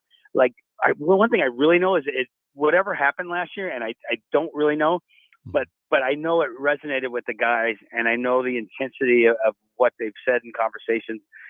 Even the first couple of days of camp, some guys are out here working out already. Like it's in a really healthy place. So I think it's when you have situations that where you don't meet expectations, you can get a lot of growth out of it. And I honestly, I feel like even though it really stinks, in a lot of ways, it might make us a heck of a lot better. No doubt. Leap, one more before you go. For our listeners that aren't overly familiar with it, you've done tons of third base coaching, because a lot of times managers in the minor leagues are coaching third. Are there organizational philosophies when it comes to like aggressiveness or non-aggressiveness when it comes to coaching over a third in terms of having stop signs or green lights, or how does that change day in and day out, opponent, in terms of your aggressiveness as a third base coach? Yeah, I'll know when I get the first guy thrown out. I look at Sophie's face. Yep. What happened? So no, I don't know. You know what? I've never really. I can't really. For me, I don't know if I'm aggressive or not aggressive. I just always want to make good decisions. Yeah. And I try to put myself in the position to make those good decisions. I think the biggest thing about being a third base coach is like you got to know your guys, but your guys also have to be comfortable with you. And it's funny, when you're making decisions at third base, whether to send guys in and then whether you're aggressive, unaggressive.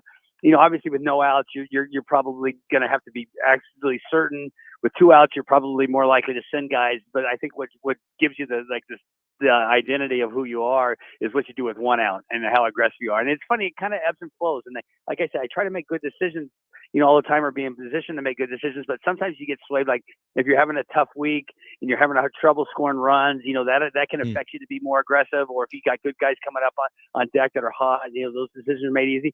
I think the greatest thing about a third base coach is like if I go through the year and nobody knows who the heck I am, then I probably had a pretty good year, and that's kind of what I'm aiming for. That is to win games, and like let nobody know. What do they say about Wendell Kim when he was in Boston? It's like if he was the air traffic controller in Boston, then all the planes would be crashing into Boston Harbor. Like I don't want that. I don't want that on me at all. No, it's like kicking. It's kind of like kicking. I mean, it's like you don't want to be known. A field goal kicker, just make the kicks. Nobody's talking about Scott it, Norwood. You don't want to be known. Scott Norwood. Yeah, I was just going to say Scott Norwood. They're like wide right. Like that's the only reason I know him. Exactly. Leap, great to connect. We're so excited for you. We hope to do it more often here throughout the course of the 2024 season. Thanks for taking some time. Enjoy spring training, and we'll do it again. So thanks for doing it, man. It's great talking to you. I'm looking forward to seeing you too, man. Looking forward to it. All right, great stuff. Tim Leiper, Padres' new third base coach. On the other side, we're giving away tickets to see Earth, Wind, and Fire. Who wants to have a chance to win those tickets? You can call right now. We'll play Trainwreck Radio. That's trivia. We have 2 tickets to Chicago and Earth, Wind, and Fire, North Island Credit Union Amphitheater, August 31st. August 31st, Chicago and Earth, Wind, and Fire. Here's the number to call if you want those tickets, 877-767-4760. Again, 877-4760. Great giveaway. 2 free tickets to see Chicago and Earth, Wind, and Fire. First 2 callers will be our contestants. 877-767-4760. That's next.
All right, on the other side, Train Wreck Radio Plus in the 5 o'clock hour, back to Super Bowl 58 and the Padres signing Jerks and Profar.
All right, Aztec tickets for tomorrow night. We've got them for you. We'll give away a pair coming up in the 5 o'clock hour. We'll get back to Jim's Worst Nightmare, Super Bowl 58. Next hour, Turks and Profar. Not necessarily a worst nightmare, Turks and Profar, but yeah, we don't need that. Good to catch up with Tim Leiper, Padres new third base coach. If you missed that conversation, you can check it out at sportssd.com. Profar doesn't even ever. Yeah, right. That's a good point. Like, man, we lost the Super Bowl, but Padres signed Turks and Profar. Didn't change the feel. No, John. Did it make you feel worse? No. Let's play.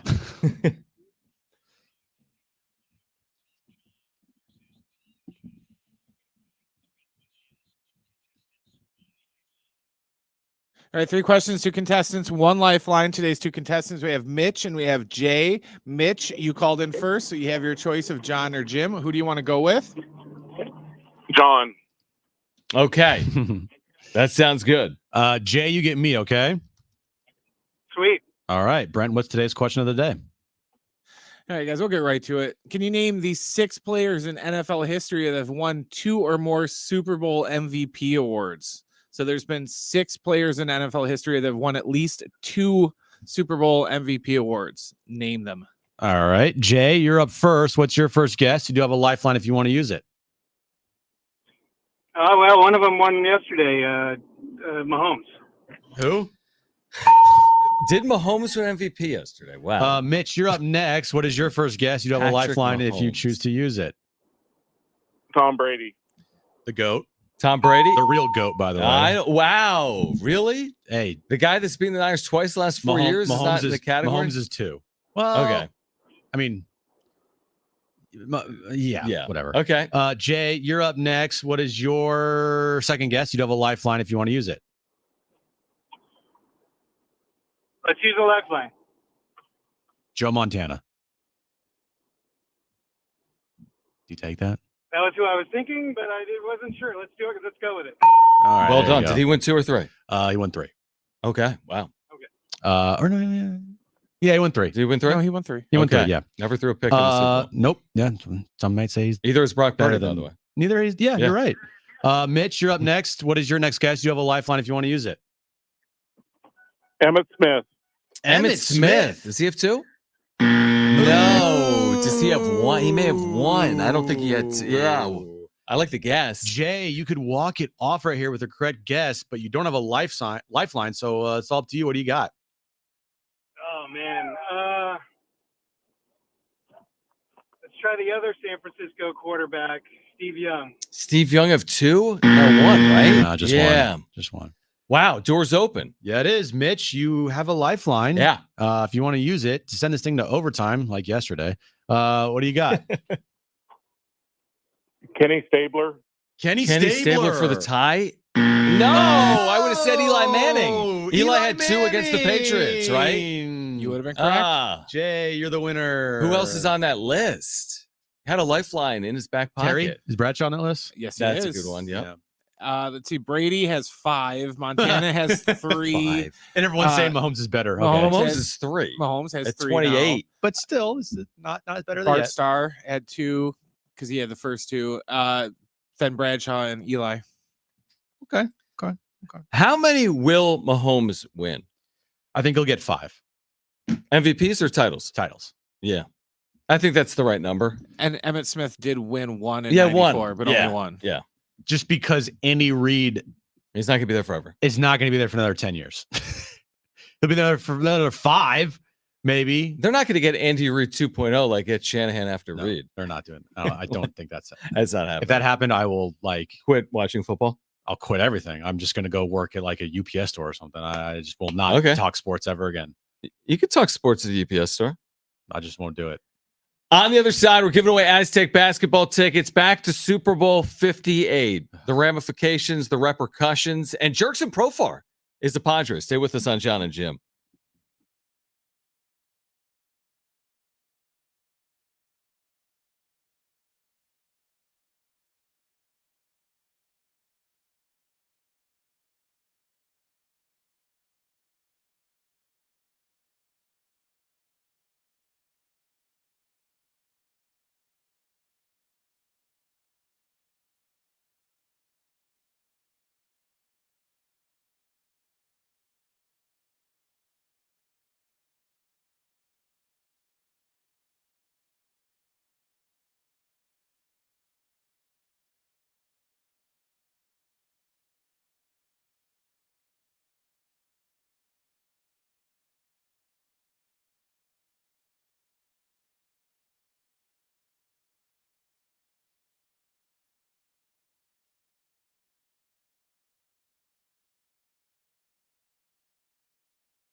All right, this update's brought to you by the Jim Petrell Real Estate Team. Aztecs back in action tomorrow night versus Colorado State.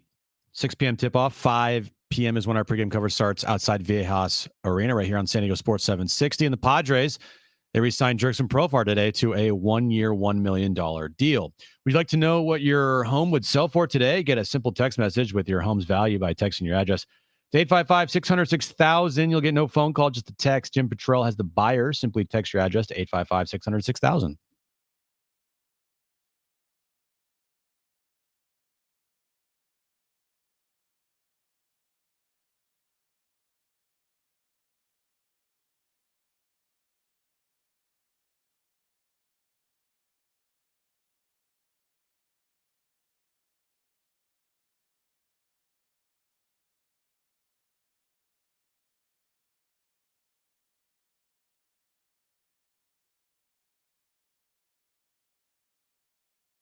All right, San Diego, Southern California. What's going on? Final hour of Jon and Jim. This hour, your chance to win Aztec tickets for tomorrow night. We'll give those away between now and let's say 5:30. So a chance to win them in the next 20 or so minutes. We're reacting to Super Bowl 58. I did want to read this off the text line, Jim, because I hadn't pulled up the text line until right now, but 70470 started with team. This came in last hour. 858. Can you text me when Jim's done whining about how tough it is to be a fan that loses? Padres fan since 69. My football team left. My NBA teams left. The best Aztec basketball team ever didn't even get a chance in 2020. He goes on to talk about your winning plans, but that's the premise. Be honest. Am I whining about the loss? Or am I just like upset and sad about it? Upset and sad. If I was whining, I would be talking about how the Chiefs got called for 0 holding penalties all game. I could do that, but I'm not going to because I think they let them play both ways. I think majority of the game, I thought the refs did a good job just kind of swallowing their whistle. There's a couple egregious ones they didn't call, but anyway, it doesn't matter. It's not whether they lost the game. It's just is what it is. But what egregious ones? Oh, there's some bad ones. There were egregious ones they missed. Oh yeah. Okay, but I'm not going to complain about it because there's a couple of because the overtime drive on 3rd and 17 was extended because of a hold. Right, and there was a couple of plays the Niners had where they held and they get called for. Sure. So it is what it is. No single referee call kind of changed the. I wouldn't consider any referee call in that game to change the game. No, I agree with that. In fact, it was the right call on the first down for the Niners in overtime. Yeah. That would have been a widely discussed call, I think, if the Niners won the game. Or if it wasn't as egregious. If they just called it, it was like touch and go. I mean, it was the right call. It was a hold. It was what it is. Yeah. But anyway, that's beside the point. It's whatever. It's Mahomes is Mahomes. The Niners were this close and it happens. And now Kyle Shanahan is going to be, until he wins a big game, known as the guy that can't win the big game. And by the big game, I mean the Super Bowl, not just like an NFC title game. So were you able to enjoy like any commercials or anything? The only thing that I enjoyed was the Deadpool trailer because it happened so early in the game. Yes. Did you watch the trailer? Because Brent literally said he went right to the trailer. He's like, this isn't that thrilling anyway. I'll get back to it. And he went right to the trailer. Yes, because the trailer dropped. Full disclosure, I totally checked out of the first half and I was all about the Deadpool trailer until halftime. First half was kind of boring. Yeah, I didn't miss much. Wasn't boring for me. Second half was interesting. Nothing was, But you watched the trailer? Oh yeah, I watched the trailer during a commercial break, and I thought it was amazing. I thought that was now looking back on the Super Bowl, that's the best part of my Super Bowl. The Deadpool trailer was the Deadpool trailer, easily, no questions asked. I thought the commercial sucked. I thought there was a couple that were funny, like the Arnold Schwarzenegger one was pretty funny. Yeah, that was pretty funny. I like the Pluto TV couch potato one. Yeah, that's a good one. Because like between Pluto TV and just YouTube, not YouTube TV, that's pretty much all I watch for like the last 5 years. The biggest thing for me for Super Bowl commercials aren't the commercials. It's the new trailers dropping. So like Planet of the Apes was awesome. Twisters looked decent. Yeah. The first one was cool. The Deadpool trailer. There's another trailer I think that was really cool. But no, I didn't enjoy any of the game, John. Well, what about this sentiment? Because your angle today has been Kyle Shanahan got outcoached. Yeah. And that he's going to be known as like a choke artist in big games. But what about this idea that the Chiefs won it, the Niners didn't lose it. Because I saw a lot of that nationally, a lot of it. Chiefs just made additional plays. Mahomes was vintage when he had to be under pressure. I wouldn't argue with it. Right. There wasn't that one moment. Oh my gosh, Purdy, what were you doing on 4th and 1? There wasn't that moment. There wasn't a big Purdy mistake. I thought Purdy played pretty well for a guy making his first Super Bowl experience, first full season in the league. There was a point in that game where I wasn't worried about Purdy. Like, I felt Purdy was under control. And I think there's a couple throws that he missed, obviously. And there was a throw Mahomes missed. I mean, his interception was a bad throw, was it not? It was a really bad throw. That was the worst throw of the game, wasn't it? Yeah. Yeah. It was a bad throw. And but he could get away with it because he kind of closed perfectly. And the Niners didn't take advantage of that throw. No. They punted it. No, I think that if you watch that game, if the first thing you think about is, oh, Brock Purdy can't get it done, I'm not hearing that. Yeah, though, actually, I don't think you watched the game. I think there was a lot of things that happened in that game, like the punt, the missed PAT. Yep. The fact that they called that Kyle Shanahan took the ball first in overtime. The offensive lineman decided not to block one of the best defensive players in the league twice. Well, one time. It was more than twice. Yeah. It was, I think it was 6 unblocked pressures by Chris Jones. The fact that George Kittle was MIA and like Debo, and then the injuries to the Niners. Like, so you're saying the first place you're turning isn't to Brock, and I completely agree with that. With all that being said, and I said for 2 weeks leading up to it, it's not as simple as Mahomes versus Purdy. But unfortunately, anyone up against Mahomes has to be perfect. That's the thing. It's like, if Mahomes is going to make these unbelievable plays at the end of the game, then somebody's going to have to equal that. And if you don't do it, and it's not just Purdy. Purdy was good. Mahomes, when he had to be, was outstanding. Yeah. That's not a knock on Purdy at all. It's that Mahomes is the best active quarterback in football. The moment did not seem too big for Brock Purdy at all. There was a couple plays that he made on the move that you're like, whoa. Some great throws late in the game. Who was it? Kyle Juszczyk. Yeah. And then he got pressured and dumped it off to McCaffrey, who picked up like 20 yards. He had an amazing scramble in the first quarter that got negated because of a penalty. Oh, yeah. But I thought Purdy did really well in his first Super Bowl. He didn't cost the Niners the game. He put them in a position to win. It's just, when you are playing Mahomes, you can't just put your team in a position to win. You have to like literally put them out of. Well, that's what we thought, though. We said, but remember what we said, Jim. I think you signed up for this. Don't throw a pick. Manage the game. Now keep the attempts to like 31 or less. Now it ended up at like 38, but that's with overtime. He had at least 4 attempts in overtime. He probably went to overtime with how many attempts? 32, 33. Yeah. He was right on that threshold. I said if Purdy's throwing like 36, 37, 38, that's probably too much. Probably it's too much. And that's exactly what happened. But that was with overtime. It was so close. I mean, yeah, no, it sucks. So it sucks. And I see people in the chat, hey, poor Niners, 5 Super Bowls. Come on, Jim. Bro, that means absolutely jack you know what to me. Because they won those Super Bowls when I wasn't even alive.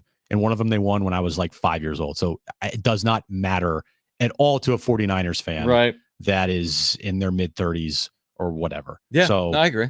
Or younger. Yeah, it means jack S. But if you're a fan of that team, you're going through it today, man. And if any team loses the way that the Niners have lost here, you go through it. It's just the way of sports, and it sucks, and I hate it. And it's the part of being a fan, and it's literally the worst feeling ever because you have zero control of anything, like zero. And you're having to watch this on play in front of your own eyes to a point where, oh, cool, they're playing the Michael Jordan of this era. Great. Yeah, no, it's an interesting way to look at it. We're going to give away Aztec tickets, by the way, for tomorrow night in the next 10 minutes. So be listening for that. We'll give away Aztec tickets in the next 10 minutes. What would be, we'll get to Jerks and Profar in a moment. What's the Niners' first order of business in the offseason? If you said, hey, if we were able to do this, if we could rectify or change or improve, what is 1 or 2 things they could do to put themselves in a position to win that game next year? They better offensive line. Like, they have a 5th round draft pick at right tackle. They have like against those elite yeah, defensive linemen like a Chris Jones. yeah, their right guard Yeah. is not good. The only good person on that line is Trent Williams. He's the only Yeah, player yesterday really to not good. give up a pressure. Now he did have 2 penalties that Back to back, were right? very costly. Yep. But yeah, their big players did not play well. They didn't. Christian McCaffrey had a good game, but he fumbled in the first drive. So Yeah. George Kittle was. Are you worried about McCaffrey just and- like wear and tear? He's Yeah. 28 Yeah, next year. dude. It'll be his 8th season. Like when you're for any football team, when you get that close and you don't win it, Yeah, all those extra games. Yeah. it is so much harder in the NFL now to win. That's why it's so crazy how the Chiefs keep doing it. Because It's you amazing. not only do you add an extra playoff game, you add an extra regular season game, you don't get as many buys. You have to be the 1 seed to get a bye. Even then, it's like it's still a massive task to get there over and over and over. At some point, you're just going to be like, I'm done. Look at the Eagles this year. They were done at the end. You're right. They were done. They started Last out 5 hot, weeks or whatever is done. but they just said. But how about the "Look, Chiefs? There was a moment in the regular Yeah. season where I think you probably said, well, a lot of people probably said, like, this team is very pedestrian. Well, that's why- they don't look near the part. That's but why they I'm- turned it on. That's why it's 3 guys.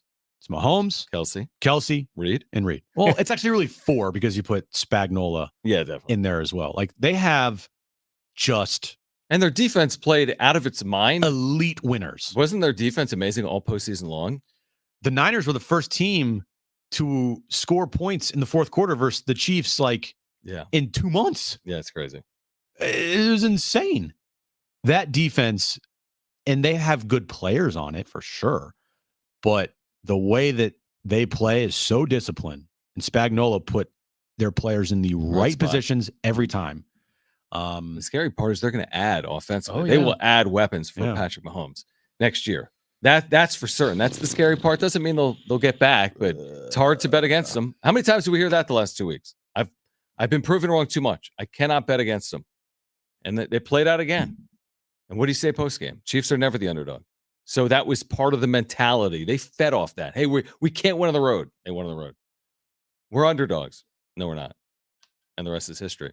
We'll give away Aztec tickets in about 5 minutes. Jerks and Profar, the other huge story. I mean, Massive story. more people are talking about Profar, I feel like, than the Super Bowl Rightfully so, nationally. yeah, rightfully so. Jerks and Profar this morning, the move that was inevitable, is back to the Padres. 1-year deal, $1 million.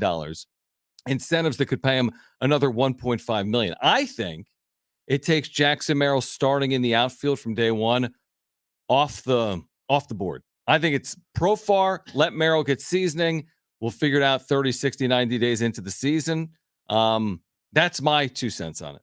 Well, then give me your outfielders that will be on the opening day roster.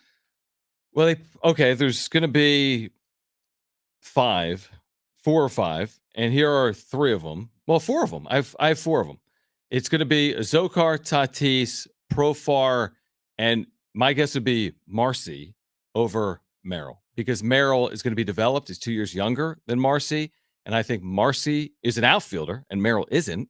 So I think if you're going to choose between the two, it'll be Marcy before Merrill, and they probably still need to make another signing, or they'll go with a non-roster guy. They've got some guys in camp that have major league time. No one's ever done anything of significance. That's my guess for the outfield. Okay. Like I don't think Merrill, and I could be proven wrong. I just don't see Merrill starting in left field from day one. And if he is, then I don't know if you need to sign Jerks and Profar right now. I mean, Jerks and Profar, man. It's a signing that doesn't really matter much if he doesn't perform. Yep. Because it's only $1 million. Mm-hmm. If he does perform, then you hit a little bit of a jackpot there. Mm-hmm. I would say that the Cal Mitchell, Bryce Johnson, if they truly think that, okay, we need to give like Jackson Merrill some time at the minor league level in left field.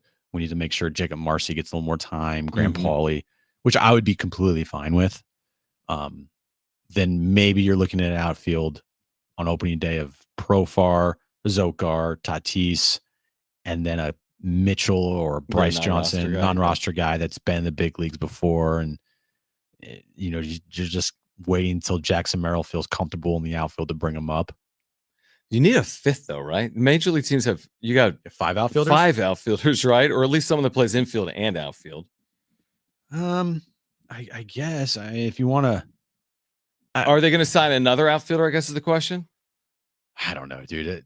I think the more that you hear them talk about the young players, Marcy, Merrill, Yeah, Paulie, one of those guys is going to be on the opening day roster. I agree. And I'm afraid that it's going to be Jackson Merrill. And he's not going to play? Not going to play every day. No way. Like that to me would be more surprising than almost anything that they've done this offseason. If Merrill is up, he's not playing twice a week. I hope not. I don't see it. With a 20-year-old, that's literally stunting someone. You don't do that typically. Like, he needs plate appearances. I know. So if you can get him in the big leagues, great. Now, what do you make of him? Because you have to perform, and if you don't perform, then what happens? But I can't see him being up and being like a bench piece. I don't think it would be a smart move, and I don't think then it would behoove him to have a really good spring. Because if he has a really good spring, it makes the Padres' decision that much easier. Well, I fully agree with it. I'll be very skeptical about it. Wait, you think he hits 330 this spring, right? 50 plate appearances, he hits 330. Yeah. He's the starting left fielder? I don't know.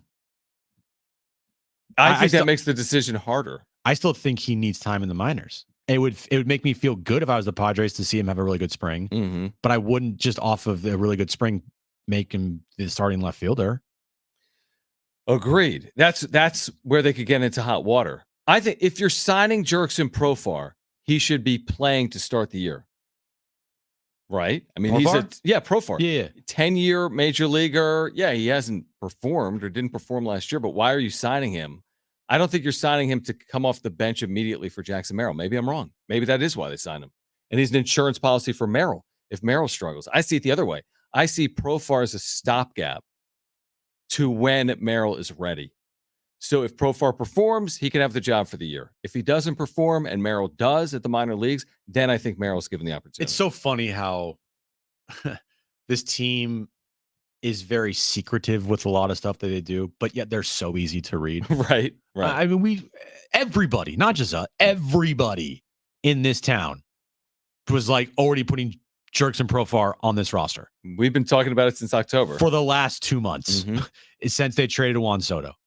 It was the most predictable signing ever. Yep. When I saw it this morning, didn't even raise an eyebrow. I'm like, wait, he's not on the team? I thought he was. I didn't even flinch. Going through my rage this morning, I just did whatever. Okay, Jurickson Profar, cool. That least surprising move ever. I agree.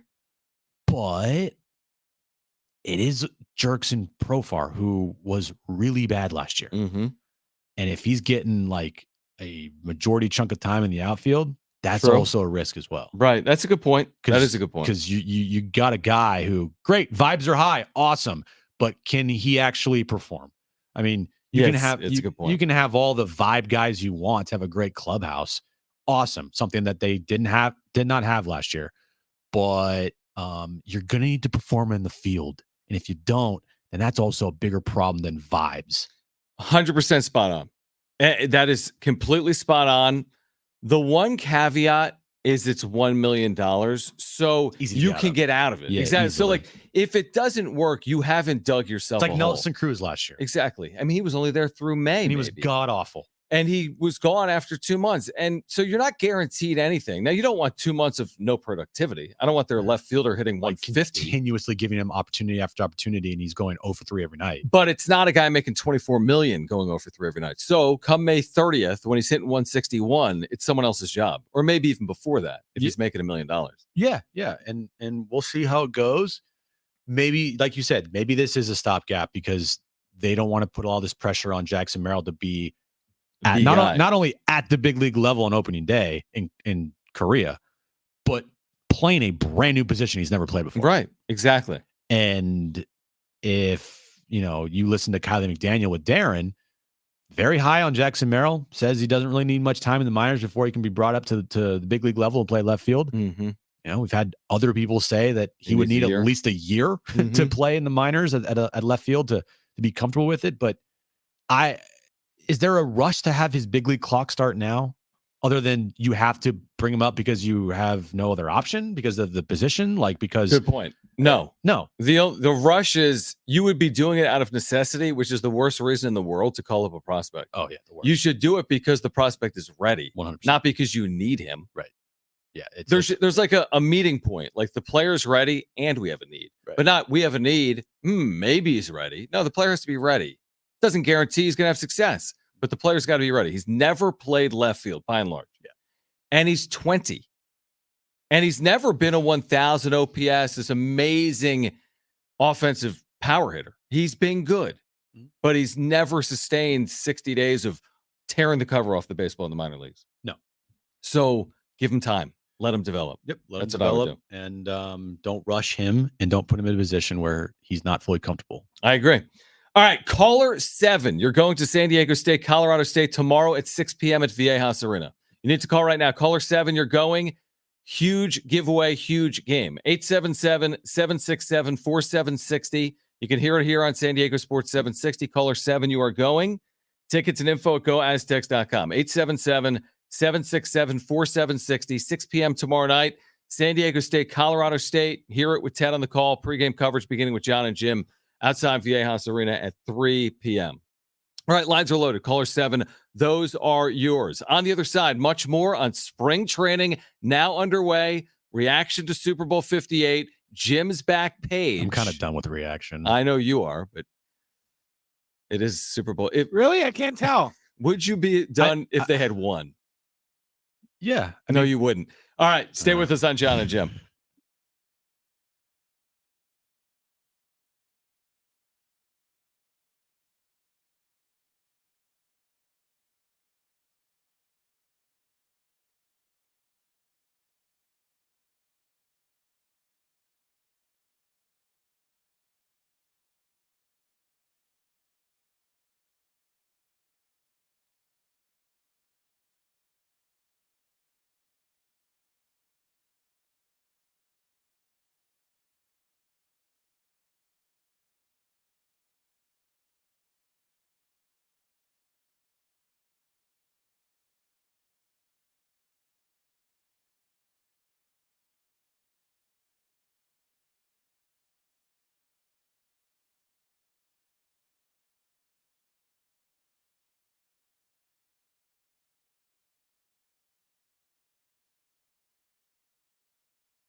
On the other side, Padres spring training is underway. Plus, Jim's back page. Stay with us.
All right, this update is brought to you by the Jim Patrol Real Estate Team. Aztecs back in action tomorrow night versus Colorado State at home. 6 p.m. tip-off, 5 p.m. pregame. We'll be outside Viejas Arena starting at 3 p.m. And the Padres today, they re-signed Jerkson Profar to a 1-year, $1 million deal. We'd like to know what your home would sell for today. Get a simple text message from your home's value by texting your address to 855-600-6000.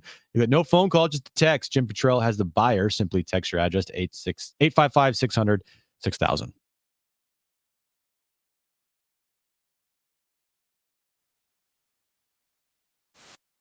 I was reading something in the UT today. It just came out by Kevin Acey about Ethan Salas, one of the premier prospects of baseball, certainly as good as the prospect maybe as the Padres have.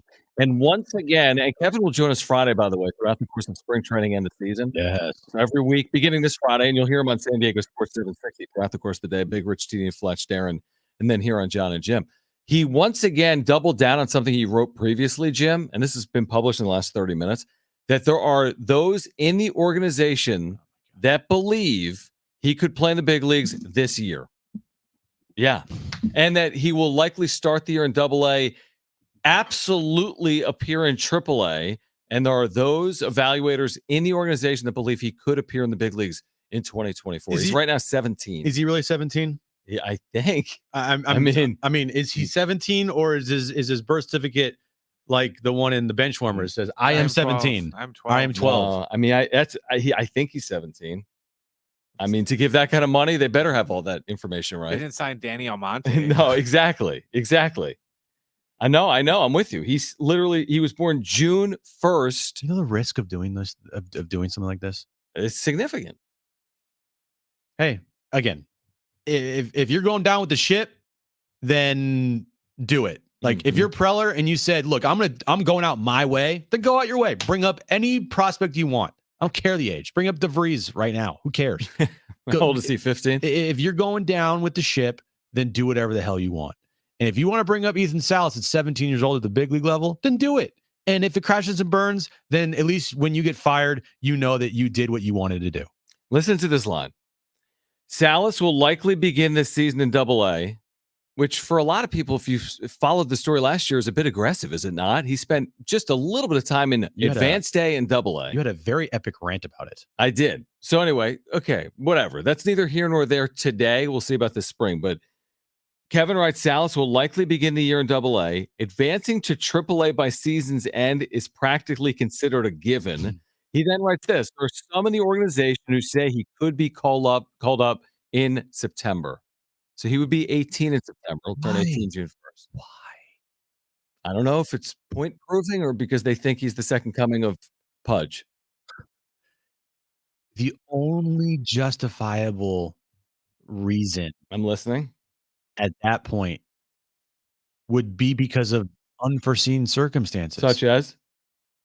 Luis Campusano and Higgy are both injured, and and Sullivan's injured, and whoever else is in your system that's a catcher is injured. Yeah, I was right. I still disagree because that goes back to our initial point on Merrill. You don't promote someone because of a need. Yeah, and that's the only way. It's like, oh, we need a catcher.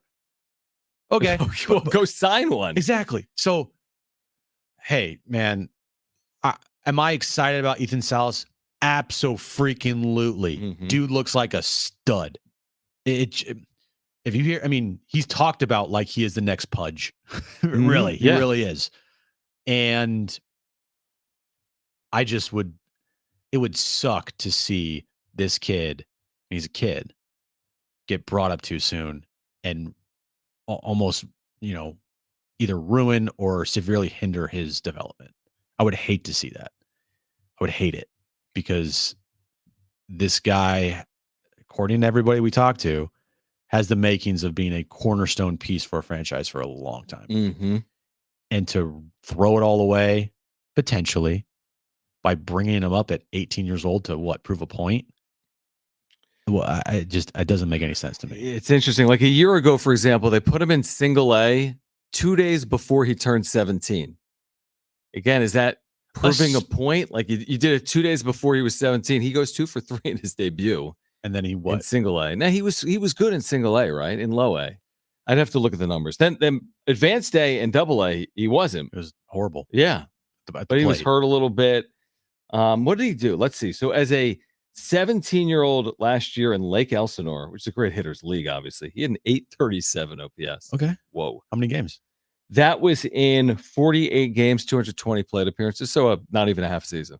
Okay. So then he played 9 games in single A Fort Wayne, and he hit 200 with a 472 OPS. Mm-hmm. And then he played 9 games in double A for San Antonio. He hit 179 with a 517 OPS. So his overall year was 66 games, a 752 OPS. I just don't want this kid rushed through the system when, like you said, John,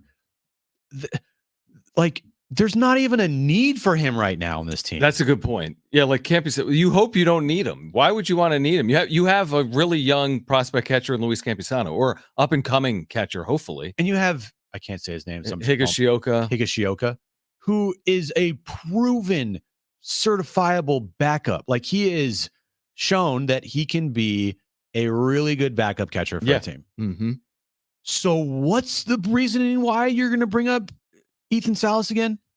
The Jackson Merrill thing, at least you can justify it, even though I'm not really too enamored by it, to be the starting left fielder on opening day for this team. Mm-hmm. But he's also 20, not 17. But it makes less than 0% reasoning why you'd bring up Ethan Salas for what? I mean, are we just going to not give Luis Campusano a full chance here? I mean, isn't the whole goal to have Luis Campusano kind of have that breakthrough season? I know we're not really talking about him much. We've talked more about Ethan Salas than Luis Campusano, but for me, Luis Campusano, it is his time now. It is his time to take over the reins as a catcher of this team and hopefully put it together at the plate as well, because he has shown that he can do that, especially last year. He had 319 last year. Now, again, he was hurt. He played just 49 games. He had 319 and an 847 OPS. You're right. I wouldn't want to put any pressure on Campusano that anyone's. And by the way, this Salas thing, it's such a ridiculous conversation. It's such a good point. If Campusano does what you hope he does, then you don't have to worry about Salas for multiple years. Right. You have How long is Luis Campusano under control At for? least 4 years. He's a free agent in 2029. So 4, 5, 6, 7, 8. 5 years. So what is the rush? There isn't any. And People like backup quarterbacks, Jim. That's what it is. They do. They like top picks. They do. They always have. They always have. But to me, this is like different because you have a guy that you've developed through your system. Mm-hmm. And this could be somebody that you could finally say, hey, look, we developed a position player through our system, not named Fernando Tatis Jr. Mm-hmm.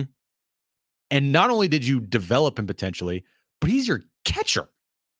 That is a huge win for your organization. Mm-hmm. So why, when you are in the midst of giving it this guy who has earned it, who has hopefully developed a chance, and then go right around and say, actually, we're bringing up our 17-year-old guy instead? For what? And I'm also wondering, correct me if I'm wrong, I want to say a year ago, Salas didn't catch back-to-back games. Like, if he played back-to-back days, he would DH. Well, yeah, because because 2 days. He was because he's 17, 16. Yeah, exactly. 16 years old. No, I get it. So that almost furthers the conversation as to, well, if you do bring him up, what is his role? It's a great accomplishment for what Ethan Salas is doing right now, being where he's at this young of an age, and looking as good as he's looked. But it makes no sense. Zero. Yeah, not in 2024. Not even in 2025. I know. Like, honestly, if we see him in the next 2 years at any time in the major league level, you think it's pressing? I think it's beyond pressing.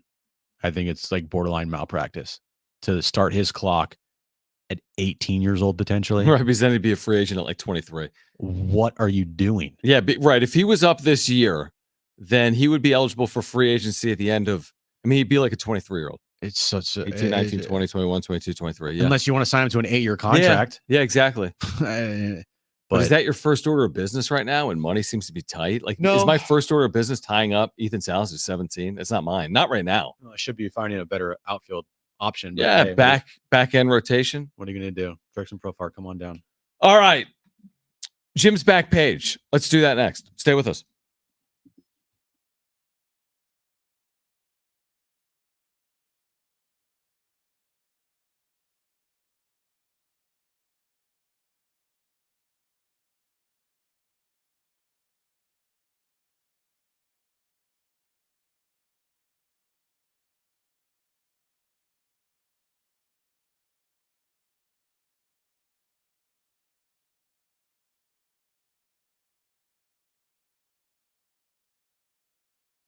All right, thankfully the big game is over, but the NBA season is still here, and there's no easier way to get in on the action than with Underdog Fantasy and their Pick'em game. With the Pick'em game, you pick between 2 to 5 players, select higher or lower on player stats, and if your picks hit, you can win 100 times your money in one single night. Yeah, it's legal in California, and I love playing with my favorite NBA players, and you can do the same thing while watching your favorite team. If you like fantasy sports, you guys are going to love Underdog Fantasy. It's the best and easiest way to win. All right, so Jim likes using his favorite players like Steph Curry, guys like that on the Warriors. Who else on the Warriors? Let's go Klay Thompson. Klay Thompson. I like fading Steph Curry. And of course you do. Klay Thompson. But here's the deal. Go to their easy-to-use mobile app or to UnderdogFantasy.com. Sign up with promo code Jon and Jim. This is JONANDJIM. Again, promo code Jon and Jim. Underdog's going to match your first deposit up to $100. You're going to love their mobile app. Plus, they're giving you a special pick of higher than a half total point to use on your first Pick'em entry. That's Underdog Fantasy, promo code Jon and Jim to get your first deposit of $10 or more matched, plus your special pick. Must be 18 years or older and present in the state where Underdog Fantasy operates. Terms do apply. If you're concerned with your play, call 1-800-GAMBLER or visit www.ncpgambling.org.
If you missed the conversations today, Chris Acker, San Diego State men's basketball assistant, Tim Leiper, the Padres' new third base coach. Those will be available for you, sportssd.com, iHeartRadio app, iTunes, TuneIn Radio, or Spotify. If you're listening back to a podcast episode of Jon and Jim, please leave a review, preferably positive, as opposed to a negative review.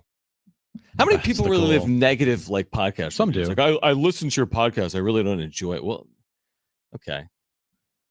Anyway. What are you going to be doing tonight? Are you going to stay away from any Super Bowl related content, or I don't know. Are you going to be able to do that tonight? You going to watch a movie, maybe get away from it all? I'll try. Enjoy dinner with Aaron. I don't know, dude. I'm just in like, just like, don't talk to me mode. Like, I just want to be like left alone. I know. You know what I mean? It's Yeah. it's like I just don't want to.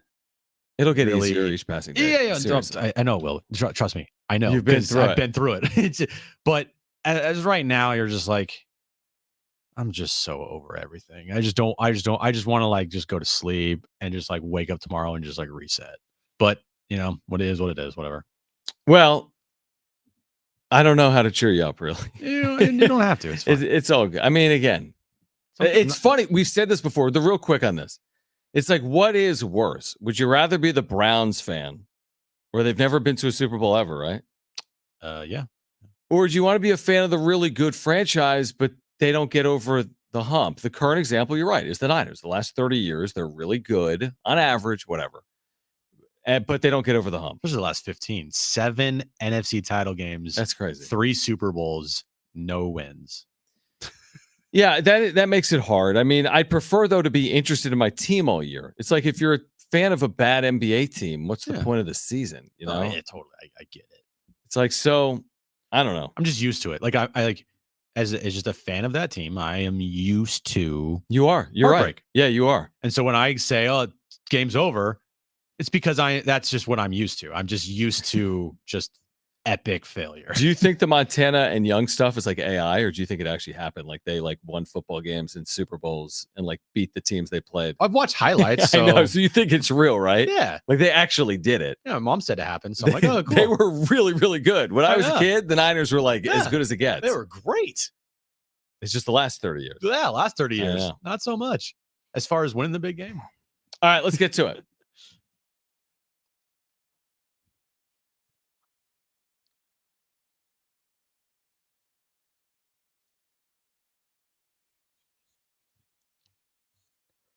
What did we miss? So during the Super Bowl, Dunkin' Donuts had an ad. They were going to I like that. They the ad?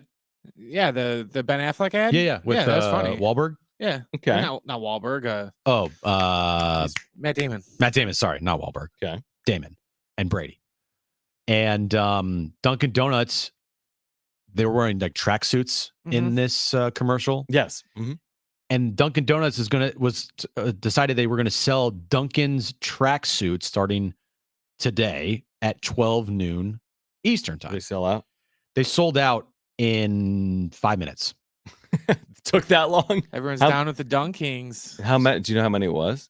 Did not say. Jacket and pants cost $60 each. They sold out in like 5 minutes. That's going to be someone's Halloween costume this year. Yeah, definitely. For sure. I don't really remember that commercial that much. Oh, really? It was good. Because it was the second half, so you're probably You in blacked full out by rage then. mode. by then. Every commercial in the second half I blacked out. First half was fine. That's why I'm No, glad. It was funny because they're like, oh, last year, J-Lo stopped in at my work, so this year I'm going to go drop in at hers. And then he just went and walked in on a recording studio, and him and Brady and all them were in this terrible band, and like Brady was their DJ and everything. Mhm. And then she just kicked them all out. She's like, Tom, you can stay. It was a good ad. It was a good ad. Okay. Yeah. Good. Okay. I also, since we're talking about commercials real quick, I loved the Michael Cera commercial Yes. for CeraVe or Yes. CeraVex or That was whatever. funny. He's like Yeah. rubbing cream on the mouth, Yeah. and he's like, oh, you're so dry. It hit home with me and Aaron because Aaron buys CeraVe. Like, Oh, yeah, Face yeah. cream. I feel like Kristen has that too. Yeah. and so I always see it in our bathroom, in our shower. And so I'm like, oh, and it's just, that was a good one. You're right, Brent. That was a really, really good one. I thought the Arnold Schwarzenegger, the Neighbor. Yeah, when Yeah, it was DeVito good. then, yeah. And they're like, we're going to change the script. And it's like, and then Danny DeVito's like, neighbor. Yeah, that was good. Yeah, That was good. I thought that was pretty good as well. And then the trailers were You love the fantastic. trailers. A Deadpool trailer. I mean, Brent, come on. It was the that best. that trailer and that movie, John, I know you don't know anything about the Marvel Cinematic Universe, but it's not doing great the last couple years. Right. This one, I think people are right when they say this is going to be bring back the MCU. Like from a standpoint of everybody will be talking about it. $1 billion movie. When's this come out? July 26th. Okay, July 26th. And it's Deadpool number 3. Okay. But the title is Deadpool and Wolverine. Does it include like Wolverine, the yellow and blue guy? Yeah, Yes. yeah, Oh, that's huge. massive, John. Especially with Michigan coming off a national championship. Well, that's why they did it. Right. Yeah, Jim Harbaugh's So many storylines. Yeah, Harbaugh's in the movie too. Is he? Okay. Yeah. Panda Express is celebrating the return of a menu item first offered in 2020. Orange chicken.